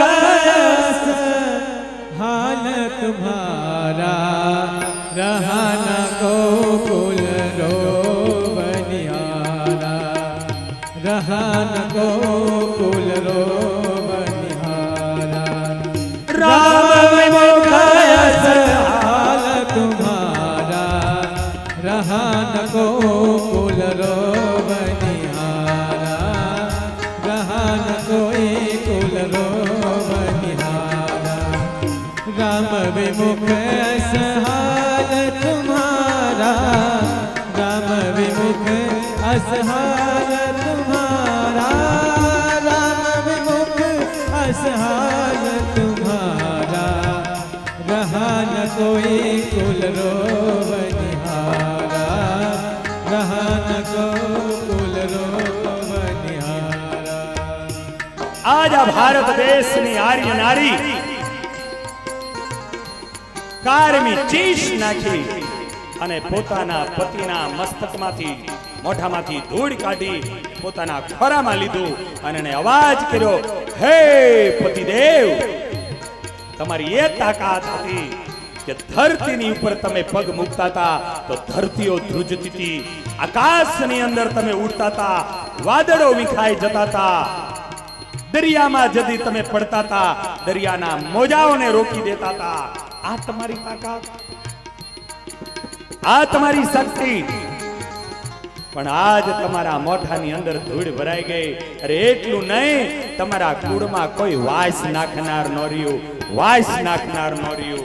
એની પાછળનું કારણ કોઈ હોય તો રામ વિમુખ અસહાલ તુમારા. આટલી આટલી સાધનાઓ કરી, આટલી આટલી સિદ્ધિઓ મેળવી, પણ છતાંય તમારી આ દિશા બની ગઈ. એની પાછળનું કારણ તમે ભગવાનની શરણાગતિ નહોતી સ્વીકારી, તમે ભગવાનની શરણાગતિ નહોતી સ્વીકારી. એક એની પત્ની સમજી હતી ને, એનો પતિ ન સમજી ગયો. રામ राम विमुख असहाल तुम्हारा, रहा न गोकुल रोबनिहारा, रहा न गोकुल रोबनिहारा। राम विमुख असहाल तुम्हारा, राम विमुख असहाल तुम्हारा, राम विमुख असहाल तुम्हारा, रहा न गोकुल रोबनिहारा, रहा न गोकुल रोबनिहारा। અને મંદોદરીએ રણના મેદાનની અંદર જે શબ્દો બોલાયા, તુલસીદાસજીએ આની નોંધ કરી, આની નોંધ કરી. અને એટલા માટે ભગવાન સ્વામિનારાયણ એમ કહેતા કે કોઈ પણ સાધક સાધના કરવા માટે જ્યારે આગળ વધે ત્યારે સર્વપ્રથમ ભગવાનનો શરણાગત બને, ભગવાનની શરણાગતિનો સ્વીકાર કરે, અને પછી એ સાધનામાં આગળ વધશે તો એની અસદગતિ નહીં થાય, નહીંતર સાધના જ એના મોતનું કારણ બની જશે. કારણ કે સાધનાઓથી એટલી સિદ્ધિઓ મળે, એટલી સિદ્ધિઓ મળે ને, અને એ સિદ્ધિઓને કારણે પછી તેમ બની જાય હું જ કદાચ ભગવાન છું, અને પોતે ભગવાન થઈને મનાવાન પૂજાવા માંડે. એટલે પોતાનું જીવન અને પોતાને હારે લાગેલા લોકો બધાના જીવન પૂરા થઈ જાય, બધાના પૂરા થઈ જાય. એટલે પરમાત્મા ભજન તો પરમાત્માનું ધ્યાન, તો પરમાત્માનું કીર્તન, તો પરમાત્માનું. હિરણ્યકશિપુ ઘોર સાધના કરવા માટે ગયો, પણ એ સાધના કરવા ગયો, એના જીવનની આ એક જ કમી રહી ગઈ હતી, એને ભગવાનની શરણાગતિનો સ્વીકાર્યો. એવી ઘોર સાધના કરી કે એના શરીરને રાફડા થઈ ગયા, છતાં એનું શરીર પડ્યું નહીં. એ તપના પ્રભાવે એ હાડ પિંજરમાં આત્મા ચોટર્યો, અને એમાંથી ઓમ બ્રહ્મણ્ય દેવાય, ઓમ બ્રહ્મણ્ય દેવાય અનાથ એમાંથી ગુંજતો. સુખદેવજી મહારાજ કહે, રાજન આ તરફ શું બન્યું? આ તરફ એ ઘટના ઘટી કે અહીંયા હિરણ્યકશિપુ જ્યારે તપ કરવા માટે ગયો ત્યારે કયાધુને સારા દિવસો જતા હતા એની પત્નીને, અને આ કયાધુને સારા દિવસો જઈ રહ્યા છે ને એવા સમયમાં ઇન્દ્ર ત્યાં આવ્યો અને એના મહેલ ઉપરથી એને કયાધુને ઉઠાવી. કયાધુ અવાજ કરી રહ્યા છે, બચાવો બચાવો બચાવો. પણ ઇન્દ્રના બાહુપાસમાંથી કોની તાકાત હતી કોઈ છોડાવી શકે? ઇન્દ્ર કયાધુને ખુભે નાખી આકાશ માર્ગે ઉડી અને જવા લાગ્યો. નારદજીને તેથી આશ્રમ હતો, આશ્રમ વાળા હતા, અને એવું કહેવાય છે કે નારદજીના આશ્રમની ઉપરથી આ જ્યારે નીકળે પણ કયાધુ અવાજ કરે, બચાવો બચાવો બચાવો. એના અવાજ જ્યારે થઈ રહ્યા છે, નારદજીના કર્ણ પટલની ઉપર આ શબ્દ પડ્યા અને નારદજી એ જ સમય ઉપર હાથમાં જપમાલા લઈ બહાર નીકળ્યા. આકાશની તરફ એને દ્રશ્ય કર્યું. ઓહો, કોઈ પુરુષ, કોઈ દેવ, કોઈ સ્ત્રીને લઈને જાય છે. અવાજ કર્યો, સ્થિરો ભવા. ઇન્દ્ર ત્યાં રોકાઈ ગયો. અતઃ નીચે આવો. ઇન્દ્ર નીચે આવ્યો. નારદજીને સામે જોયા. ઇન્દ્રએ કયાધુને છોડ્યા. કયાધુ દોડી નારદજીના પગ પકડી લીધા. બાપજી બચાવ.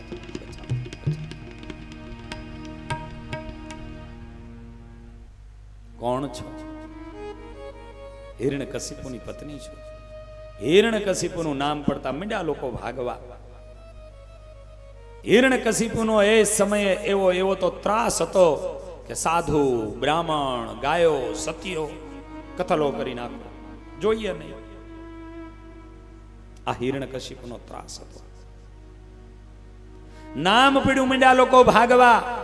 પણ સંત અને સર્જનહાર દરેકના સુહૃદ હોય છે, અને એ નાતે રાજન મસ્તક ઉપર હાથ ફેરવ્યો.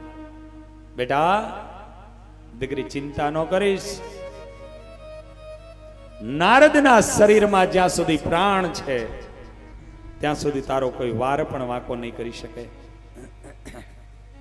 અને એ જ સમયે ઇન્દ્રની સામું જોઈ અને નારદજી કહેવા લાગ્યા, દેવેન્દ્ર, તારું સ્થાન ક્યાં છે? તારી આ નજર. ઇન્દ્ર કહે છે, મારે આ સ્ત્રીની સંગાથે કાંઈ લેવા દેવા નથી. અરે, સ્ત્રીની સાથે તારે લેવા દેવા નહીં તો પરાઈ સ્ત્રીને આ રીતે ઉઠાવી કેમ? બાપજી, એના ઉદરની અંદર જે પોસાઈ રહેલું બાળક છે ને, એ બાળક અસુર બાળક છે, એને મારી નાખવું છે. અને નારદજી ખીજાયા, આ દેશના સંસ્કારો આ નથી. जिस देश की भूमि है चंदन तपो भूमि हर गांव है, આવી આ દેશની ધરતી બાળક ગુનો કરે તો એને એની સજા નથી થતી, અને તું એ બાળકને મારી નાખવાની વાત કરસ? મારા મોઢામાંથી શાપ ન નીકળે તે પહેલા તો અહીંથી ચાલ્યો જા. ઇન્દ્ર વયો ગયો. કયાધુની સામે જોઈ અને એટલું કીધું તું, દીકરી જાઓ. બાપજી, મારો પતિ તો તપ કરવા માટે ગયો છે. આજે તો તમે મને છોડાવી, કાલે કોઈ બીજો દેવ મને કદાચ ઉપાડી જાય, કોણ મને બચાવી શકે? મારો પતિ નથી હાજર, હું સગર્ભા છું. અને તે દિવસે નારદજી એટલું કીધું તું, દીકરી ચિંતા ન કરીશ. આ નારદનો આશ્રમ છે ને, એ તારા બાપનું ઘર છે. આને સાધના કહેવાય, આને સાધના કહેવાય. આ તારા બાપનું ઘર છે, અહીંયા રહેજે આજથી. અને એને કયાધુ ત્યાં રહીએ છે. દિવસે દિવસે કયાધુને દિવસો જઈ રહ્યા છે, પણ જેમ એના પૂરા દિવસો થવા આવે એવામાં કયાધુ ઉદાસ રહ્યા છે. તમને તમારા સંસારી જીવનનું એક રહસ્ય કહું તમને,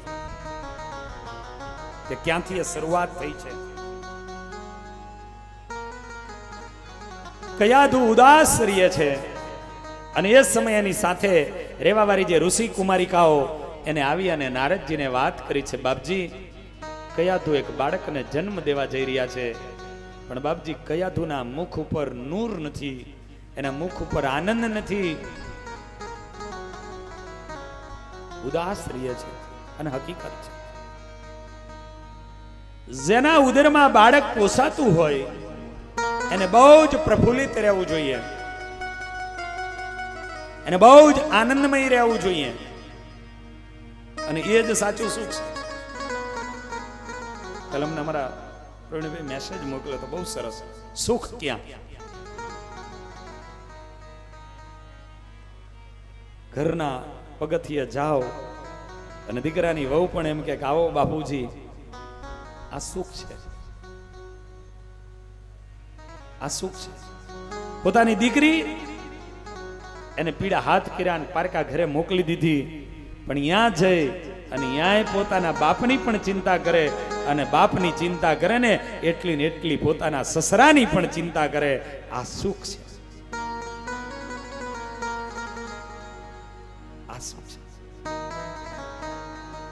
સુખ પ્રફુલ્લિત રહેવું જોઈએ. આજ એમ કહે છે કે આજે દીકરાને બાળકને જન્મ દેવા જઈ રહી છે અને એના મોઢા ઉપર નૂર નથી, સુખ નથી. નારદજીને આ સમાચાર મળ્યા.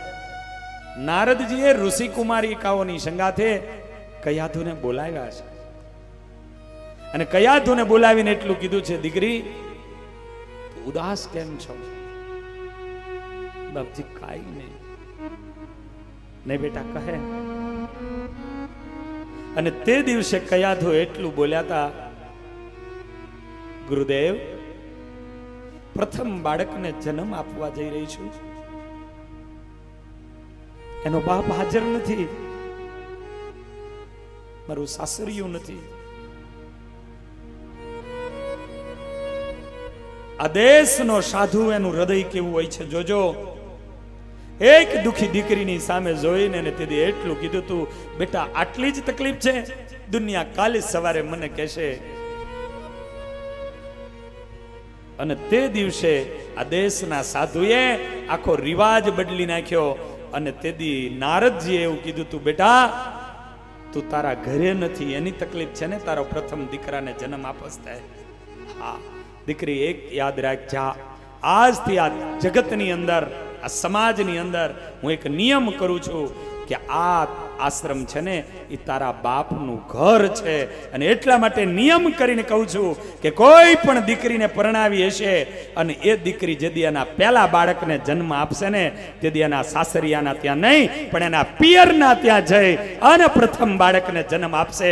આ મારું આજથી આ સમાજની અંદર મારું વચન છે. જા. અને એટલા માટે ત્યારથી મોટે ભાગે દરેક સમાજોમાં લગભગ મોટે ભાગે પ્રથમ બાળકનો જે જન્મ થાય ને એ સમયે એ દીકરી પોતાના પિયરમાં વહી ગઈ હોય અને પોતાના પિયરની અંદર જ પોતે પોતાના પ્રથમ સંતાનને જન્મ આપતી હોય છે. આ નારદજીએ આપેલો આ નિયમ છે. આ નારદજીએ આપેલો આ નિયમ છે. આજ તારા મુખની ઉપર, તારા મોઢાની ઉપર કોઈ દુઃખ ન હોવું જોઈએ. તો એક બાળકને જન્મ દેવા જઈ રહી છો, આ નિયમ કર્યો છે. અને ત્યારથી આજ સુધી, અદ્યાપી સુધી મોટે ભાગે આ નિયમ ચાલે છે કે એને સારા દિવસો જવાના શરૂ થાય ને એટલે પિયરિયા જઈ અને એને તેડી આવે. મારી દીકરી છે, એને લાવે, એને સાચવે, એ દીકરાને જન્મ અપાવડાવે. અને ત્યારબાદ આહા એ ભાણો મોટો થાય. અને એટલા માટે તો એવું કહેવાય, એટલા માટે તો એવું કહેવાય કે 100 બ્રાહ્મણ ને એક ભાણે. 100 બ્રાહ્મણ અને એક ભાણેજ. આવા જગતની અંદર આવી કહેવતો થઈ. અને ભાણેજ મોટો થાય, રમતો થાય, અને ત્યારબાદ એને ત્યાં શું કહેતો મેં કંઈક કરીને જ્યાણું, હા એ ક્યાં તો એ ખબર પડે ને, જ્યાણું કરી અને ઘણું બધું મતલબ કે દીકરીને આપે બાપ. એ પરિવાર અને જીયાણું કરીને પછી મોકલે, પછી એ મોકલે. જાણે કે ફરીને લગ્ન જેવી રીતે કર્યું હોય અને લગ્નના સમય જેવા ખર્ચા કર્યા હોય ને એવી રીતે ખર્ચા કરી અને દીકરીને મોકલે. એ કેવો આનંદ. પણ આ પરંપરાને શરૂ કરનાર આ દેશના સંત એ નારદજી છે બાપ. એ નારદજી છે આ પરંપરાને શરૂ કરનાર. કયાધુ આનંદિત બની ગયા. કયાધુના મુખની ઉપર આનંદની રેખાઓ લહેરાવા લાગી અને સમય જવા લાગ્યો. પણ કયાધુ નિત્ય આવે અને આવીને કહે, બાપજી આ તમારી દીકરી તમને વંદન કરે છે. અને તેથી વિચાર કર્યો કે ખરેખર જો મેં એને મારી દીકરી જાણી હોય તો મારે અને ઉદરમાં પોસાઈ રહેલું બાળક એને એવો બનાવું કે દુનિયા પણ એમ કહેવી જોઈએ કે કયાધુની કૂંખ છે ને એ આસુરના દીકરાને જન્મ આપવાની કૂંખ નથી, પણ કયાધુની કૂંખ એ તો મુક્તો ભક્તો અને સંતોને જન્મ આપે ને એવી કયાધુની કૂંખ છે. એ બનાવી દઉં. પણ કેવી રીતે થાય? એને તો એના ગર્ભની અંદર બાળક છે અને ત્યારે જો એને સંસ્કારના સંપુટો આપવામાં આવે ને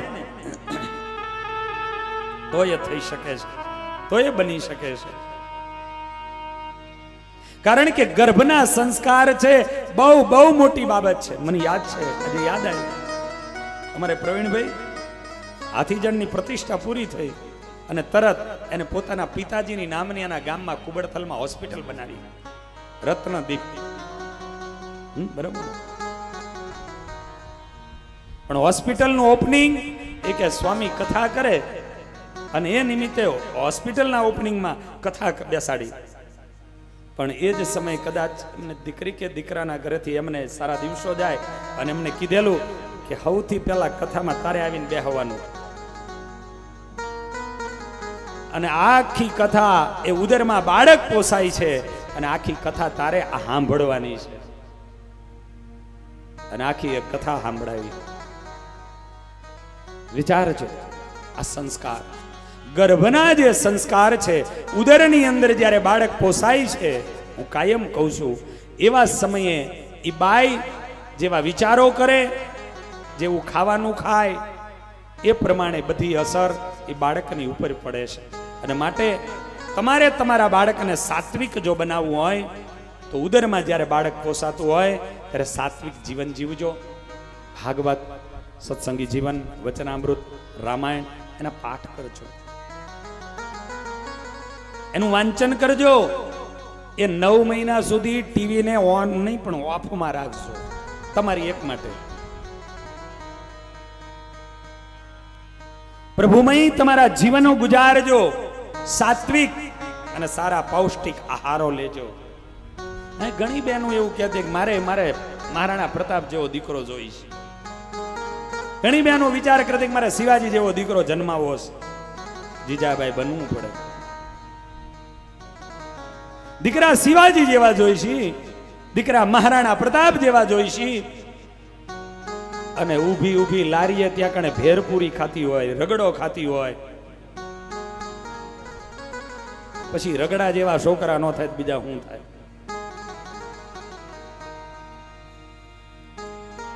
ઉદરમાં બાળક પોસાતું હોય, 6 મહિના સુધી જે માટલું ધોવાણું ન હોય એવી પાણીને પૂરીયું ખાતી હોય, એ રગડો ખાતી હોય, પછી એના દીકરા રગડા જેવા થાય ને પછી શકુંતલા નંદન ભરત જેવા ન થાય કે સિંહનું જડબું આમ પકડી અને એમ કે હે કેસરી મારે તારા દાંત ગણવા છે. અને એવો દીકરો થાય એ ભરત, ત્યારે આ દેશનું નામ ભારત પડે. કે સિંહનું જડબું પકડી લે અને એના જડબા પકડીને એમ કહી દે કે મારે તારા દાંત ગણવા છે, મારે તારા દાંત ગણવા છે. પણ એ કણાદ જેવા ઋષિના આશ્રમમાં રહી અને જ્યારે શકુંતલા જેવા ત્યાં કણે રહી અને એને સંસ્કારો લીધા હોય ને ત્યારે એને ભરત જેવા દીકરાઓ થાય. બાકી તો હવે લારીઓ ઊભી આ બધો કચરો ખાતી હોય અને પછી એને આવા દીકરા જોઈતા હોય.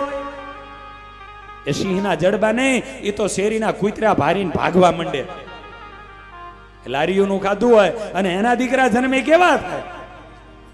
વાહ, તાલીઓના નાદથી વધાવો દ્વારિકાધીશના પૂજારી આ સભાની અંદર.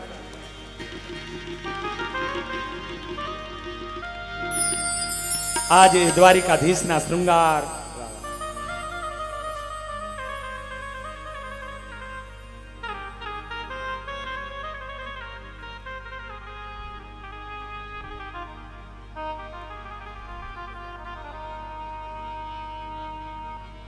એ શૃંગાર આજે તો 56 ભોગ, કેવાય દર્શન. ક્યાં સુધી 56 ભોગ લાગેલા? તમારે દર્શનમાં ઠેઠ દેવકી માતા પાસે પહોંચવું પડે, અહીંયા ઉભું રહેવું પડે. કેવી ઠાકોરજીની સેવાઓ થાય. ભક્તજનો માની લ્યો કે ભગવાન ત્યાંય બિરાજે છે, અહીંયા બિરાજે છે, પણ ભગવાનના ચરણ હું ને તમે સ્પર્શ નથી કરી શકતા. એને તો લાલન પાલન આ પૂજારી કરે, અને પૂજારી જે દી અહીંયા આવે ને તે દી પૂજારી નથી આવતા, ખુદ દ્વારિકાધીશ એને અહીંયા મોકલે છે કે જાઓ મારા પ્રેમી ભક્તો, મારી પૂજા. આજ મહાપૂજાનું ફળ ક્યાં મને તમને ખબર હતી? અને દ્વારિકાધીશના પૂજારી અહીંયા એનો પ્રસાદ લઈ, એ પુષ્પની પ્રસાદીની માળાઓ લઈ અને જ્યારે અહીંયા સુધી આવે ત્યારે સમજી લેવાનું કે આ કથાની અંદર જે આપણે આવ્યા, કથા આપણે સાંભળી કે લક્ષના માધ્યમે એ હજારો ને લાખો લોકોએ સાંભળી, આ બધાને એ કથા પહોંચી એનો આ પ્રત્યક્ષ પુરાવો છે. જ્યારે પૂજારી આદિ પ્રસાદીના દ્વારિકાધીશને જે પ્રસાદીના જે વાઘા અર્પણ થયા, એ દ્વારિકાધીશના પ્રસાદીના વાઘાઓ અહીંયા સુધી પહોંચ્યા છે. વિચાર કરો ભક્તજનો. આવો આપણે પણ અમારા સંત પૂજનના જે યજમાન છે, એ અમારે આજે ધોરિયાણી પરિવાર આવ્યા છે, તો એ અમારે નિગમભાઈ, નીરજભાઈ, એ અમારો વહાલો ધોરિયાણી પરિવાર, એમાંથી પરિવારમાંથી જે કોઈ ભાઈઓ આવ્યા હોય એ બધા અહીંયા આવી અને પૂજારી મહારાજ એમનું એ પૂજન અર્ચન આદિ એ કરશે.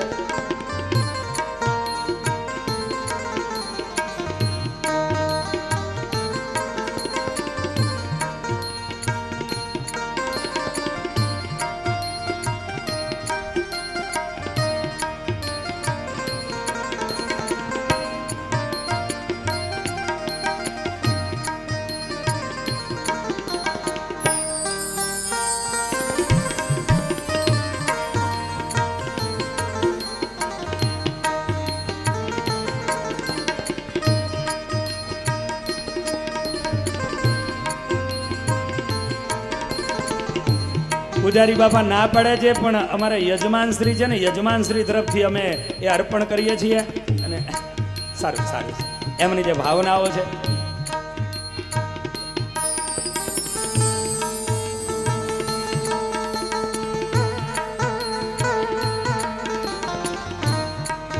રાખી મેલજો આરો, નિગમ હારને રાખી મેલજો.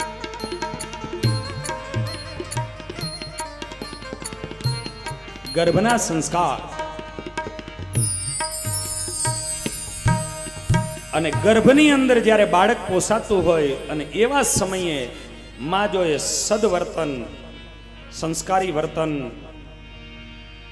સત્ય ખોરાક, સાચો ખોરાક એટલે સાત્વિક ખોરાક,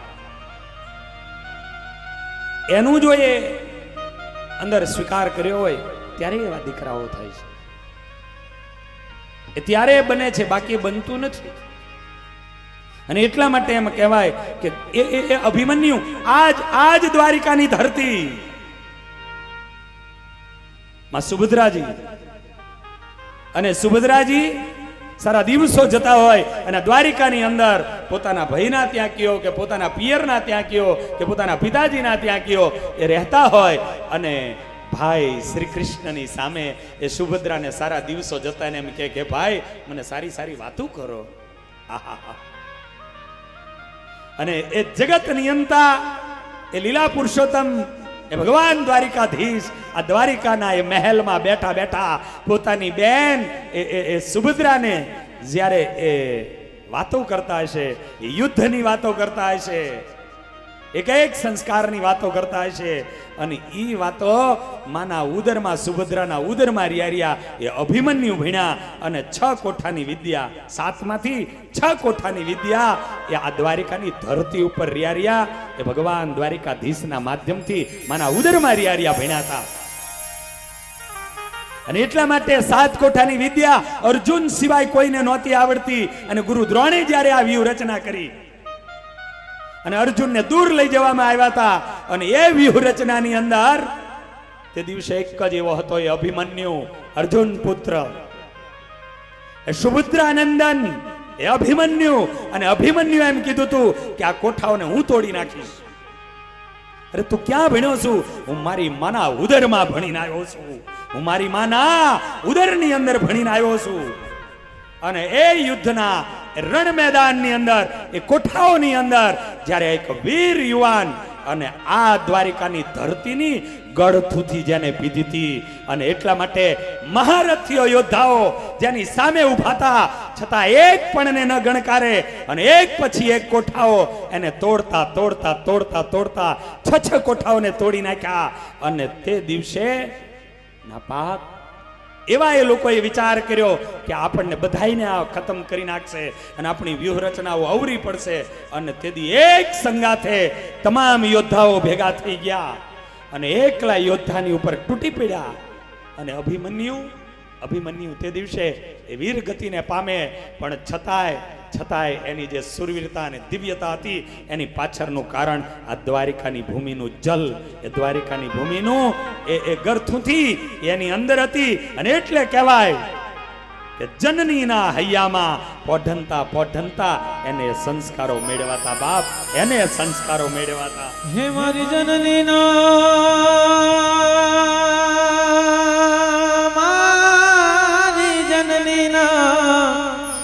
હે મારી જનનીના હૈયામાં પોઢંતા આજ પીધો કસુબીનો રામ. હે માના ધોળા ધાવણ કેરી ધારાએ પામ્યો કસુબીનો રંગ. ઓ રાજી મને લાગ્યો આહારે મને લાગ્યો હો રાજી મને લાગ્યો કસુબીનો રંગ. ઓ રાજી મને લાગ્યો કસુબીનો રંગ. હે મારી જનનીના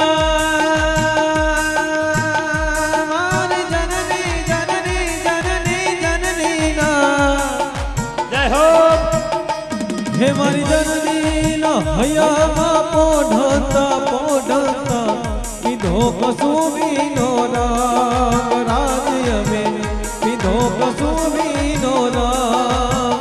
હે માના ધોળા ધાવણ કેરી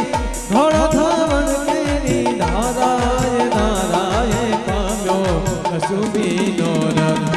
ઓ રાજી મને લાગ્યો હારે મને લાગ્યો હો રાજી મને લાગ્યો કસુબીનો રંગ.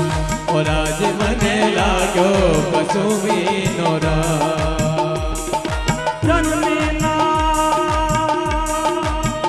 એ મારી જનનીના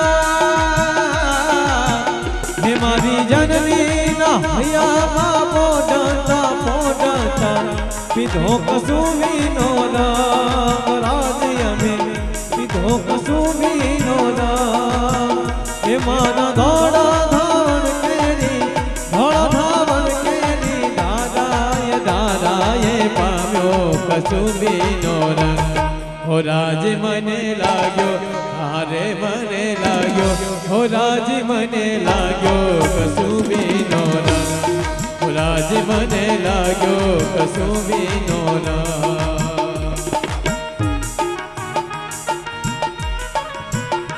જનનીના હૈયામાં એ બાળક જ્યારે પડતું હોય અને એ સમયે માં જેવા એ સંસ્કાર અને માં જેવા આહાર જેવા વિચાર જેવું વાંચન જેવું દ્રશ્ય જેવી રીતે જીવે એ પ્રકારે બાળકની ઉપર તમામ અસર પડતી હોય છે. એ બાળકની ઉપર એની તમામ પ્રકારની અસર એના કારણે કરીને પડતી હોય છે. માટે હંમેશા બાળક જ્યારે ઉદરની અંદર પોસાતું હોય ત્યારે સાત્વિકતા યુક્ત જીવન જીવજો. અને સાત્વિકતા યુક્ત જીવન જો ગુજારશો તો તમારા દીકરાઓ તમે કલ્પના નહીં કરી હોય એવા મહાન ભક્ત સંત સુરવીર કે આવા દાનવીરો બનશે. આવા દાનવીરો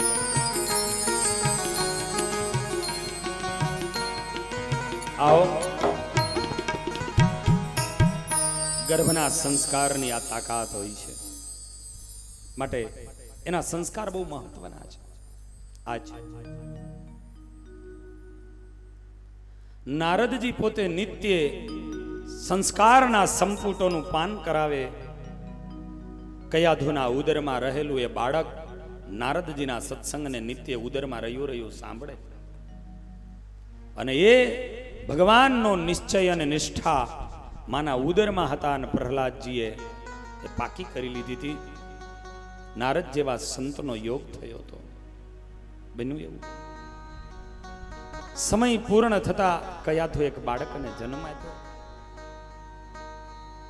એ બાળક 1.5 મહિનાનું થયું અને બાળકને લઈ અને નારદજીના ખોરામાં મૂક્યું. અને બાળકને નારદજીના ખોરામાં મૂકે અને નારદજી એને ભગવાનનો શરણાગત બનાવે. એના કપાળમાં કેસરનું તિલક કરે. પ્રહલાદ એવું એનું નામ આપે અને કહે કયાધુ આ તારા દીકરાને એની જિંદગીની અંદર કેસરિયા કરવાના છે. કારણ કે એને પરમાત્માની ભક્તિ એ કરવાની છે અને પરમાત્માના પક્ષે એને રહેવાનું છે. માટે એની ઉપર આફતો બહુ આવવાની છે. અને હકીકત છે ભક્તિ એ નહીં કાયરનું કામ. જો ભક્તિ કરવી ને કાયર લોકોનું કામ નથી. એ એકાદશી ને 3 દાડાની વાર હોય અને નિહાકા નાખવાનું ચાલુ કરે. એ હું ભક્તિ કરી શકે? એ ભક્તિ શું કરી શકે? એ તો બ્રહ્માનંદ સ્વામી એમ કહે કે કોડે કોડે એકાદશી કીજીએ રે. સ્વામી એમ કે 11 આવવાની હોય અને હજુ તો 5 દાડાની વાર હોય અને મનમાં એ કહેવા માંડે કે આ હા એકાદશી આવે છે, હું ધન્ય ભાગી છું, હું વૈષ્ણવ છું, હું સત્સંગી છું. આવું વ્રત મળે ક્યાંથી? આવું વ્રત કરવા ક્યાંથી મળે? આવો ભાવ થાય ત્યારે એની ભક્તિ કહેવાય. એટલા માટે કીધું કે હરિનો માર્ગ છે સુરાનો, નહીં કાયરનું કામ. જો હરિનો માર્ગ છે સુરાનો, નહીં કાયરનું કામ. જો પ્રથમ પહેલા મસ્તક મૂકી વર્તું લેવું નામ. જો એ હરિના માર્ગ અને હરિના માર્ગે જ્યારે જવાનું હોય ને એ કાયરોના કામ નથી. તો પ્રથમ પહેલા મસ્તક મૂકી વર્તું લેવું નામ. જો અને હરિના માર્ગે જે જાય છે એ કોઈ બીજા વિચાર નથી કરતા. એ બીજા કોઈ વિચાર નથી કરતા. આજ પ્રહલાદજીના કપાળમાં કેસરનું તિલક કરીને કીધું કે કેસરિયા એટલા માટે કરવાના છે કે આના જીવનની અંદર અનેક તકલીફો, અનેક દુઃખ, અનેક વેદનાઓ આવવાની, પણ આ કેસરના તિલક હશે ને તો એને કેસરિયા કરવાના છે, એનું એ પ્રતીક છે. અને એટલે તો ભગવાનને પણ આ કેસરી આ કપડા આ કલર જે આપ્યો છે ને અગ્નિનો કલર છે. જીવન આખી કેસરિયા જ કરવાના હોય. ખબર પડે કે આ યુદ્ધમાં અમે નથી જીતી શકવાના અને તોય માથે સાફા બાંધી અને રાજપૂતો યુદ્ધના મેદાનમાં જે કૂદી પડતા હતા એને કેસરિયા કર્યા કહેવાય. કેસરી સાફા જેથી બાંધે એને ખબર હોય કે અમારા કરતા સૈન્ય ડબલ છે, અમારા કરતા 3 ગણું છે, અમે આની અંદર જીતી નથી શકવાના. અને તે દિવસે માથે કેસરી સાફો બાંધે અને કેસરી સાફો બાંધી અને તે દિવસે રણના મેદાનની અંદર કૂદી પડે. અને એ રણના મેદાનમાં જેદી આવે તેથી એને કહેવાય કે કેસરિયા. એ 50 જણાને એક ભારે પડતો હોય. 50 યોદ્ધાઓને એ એકલો ભારે પડતો હોય. અને યુદ્ધની અંદર લડતા એ થોડા હોય ને તોય જીતી જાય. કેસરિયા જેદી કરે ને તેથી એ જીતી જાય. અને એટલા માટે ભગવાનની ભક્તિ કરવાની છે. હરિનો માર્ગ છે સુરાનો, નહીં કાયરનું કામ. જો ભગવાનની ભક્તિ કરવી એ કાયર લોકોના કામ નથી.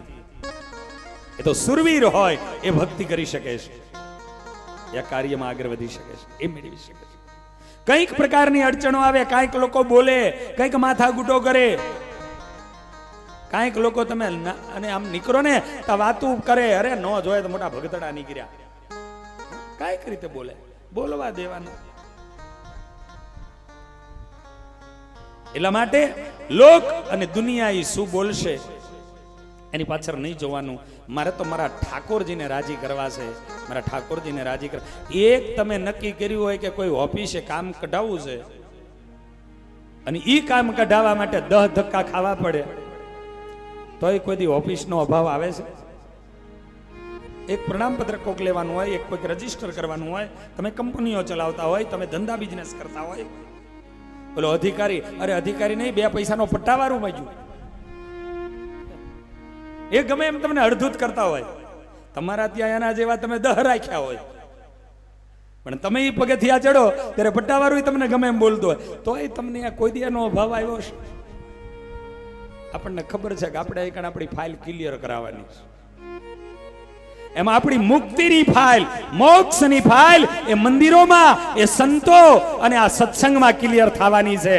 અને એટલા માટે એ સત્સંગ, એ મંદિર, એ ધર્મ, એની અંદર કોઈ દી અભાવ ન લેતા, એ કોઈ દી અભાવ ન લેતા, કોઈ દી એની અંદર ક્યારેય પણ અહીંયાથી પાછા ન વળતા. બસ અમારે અમારી ફાઇલ ક્લિયર કરવાની છે.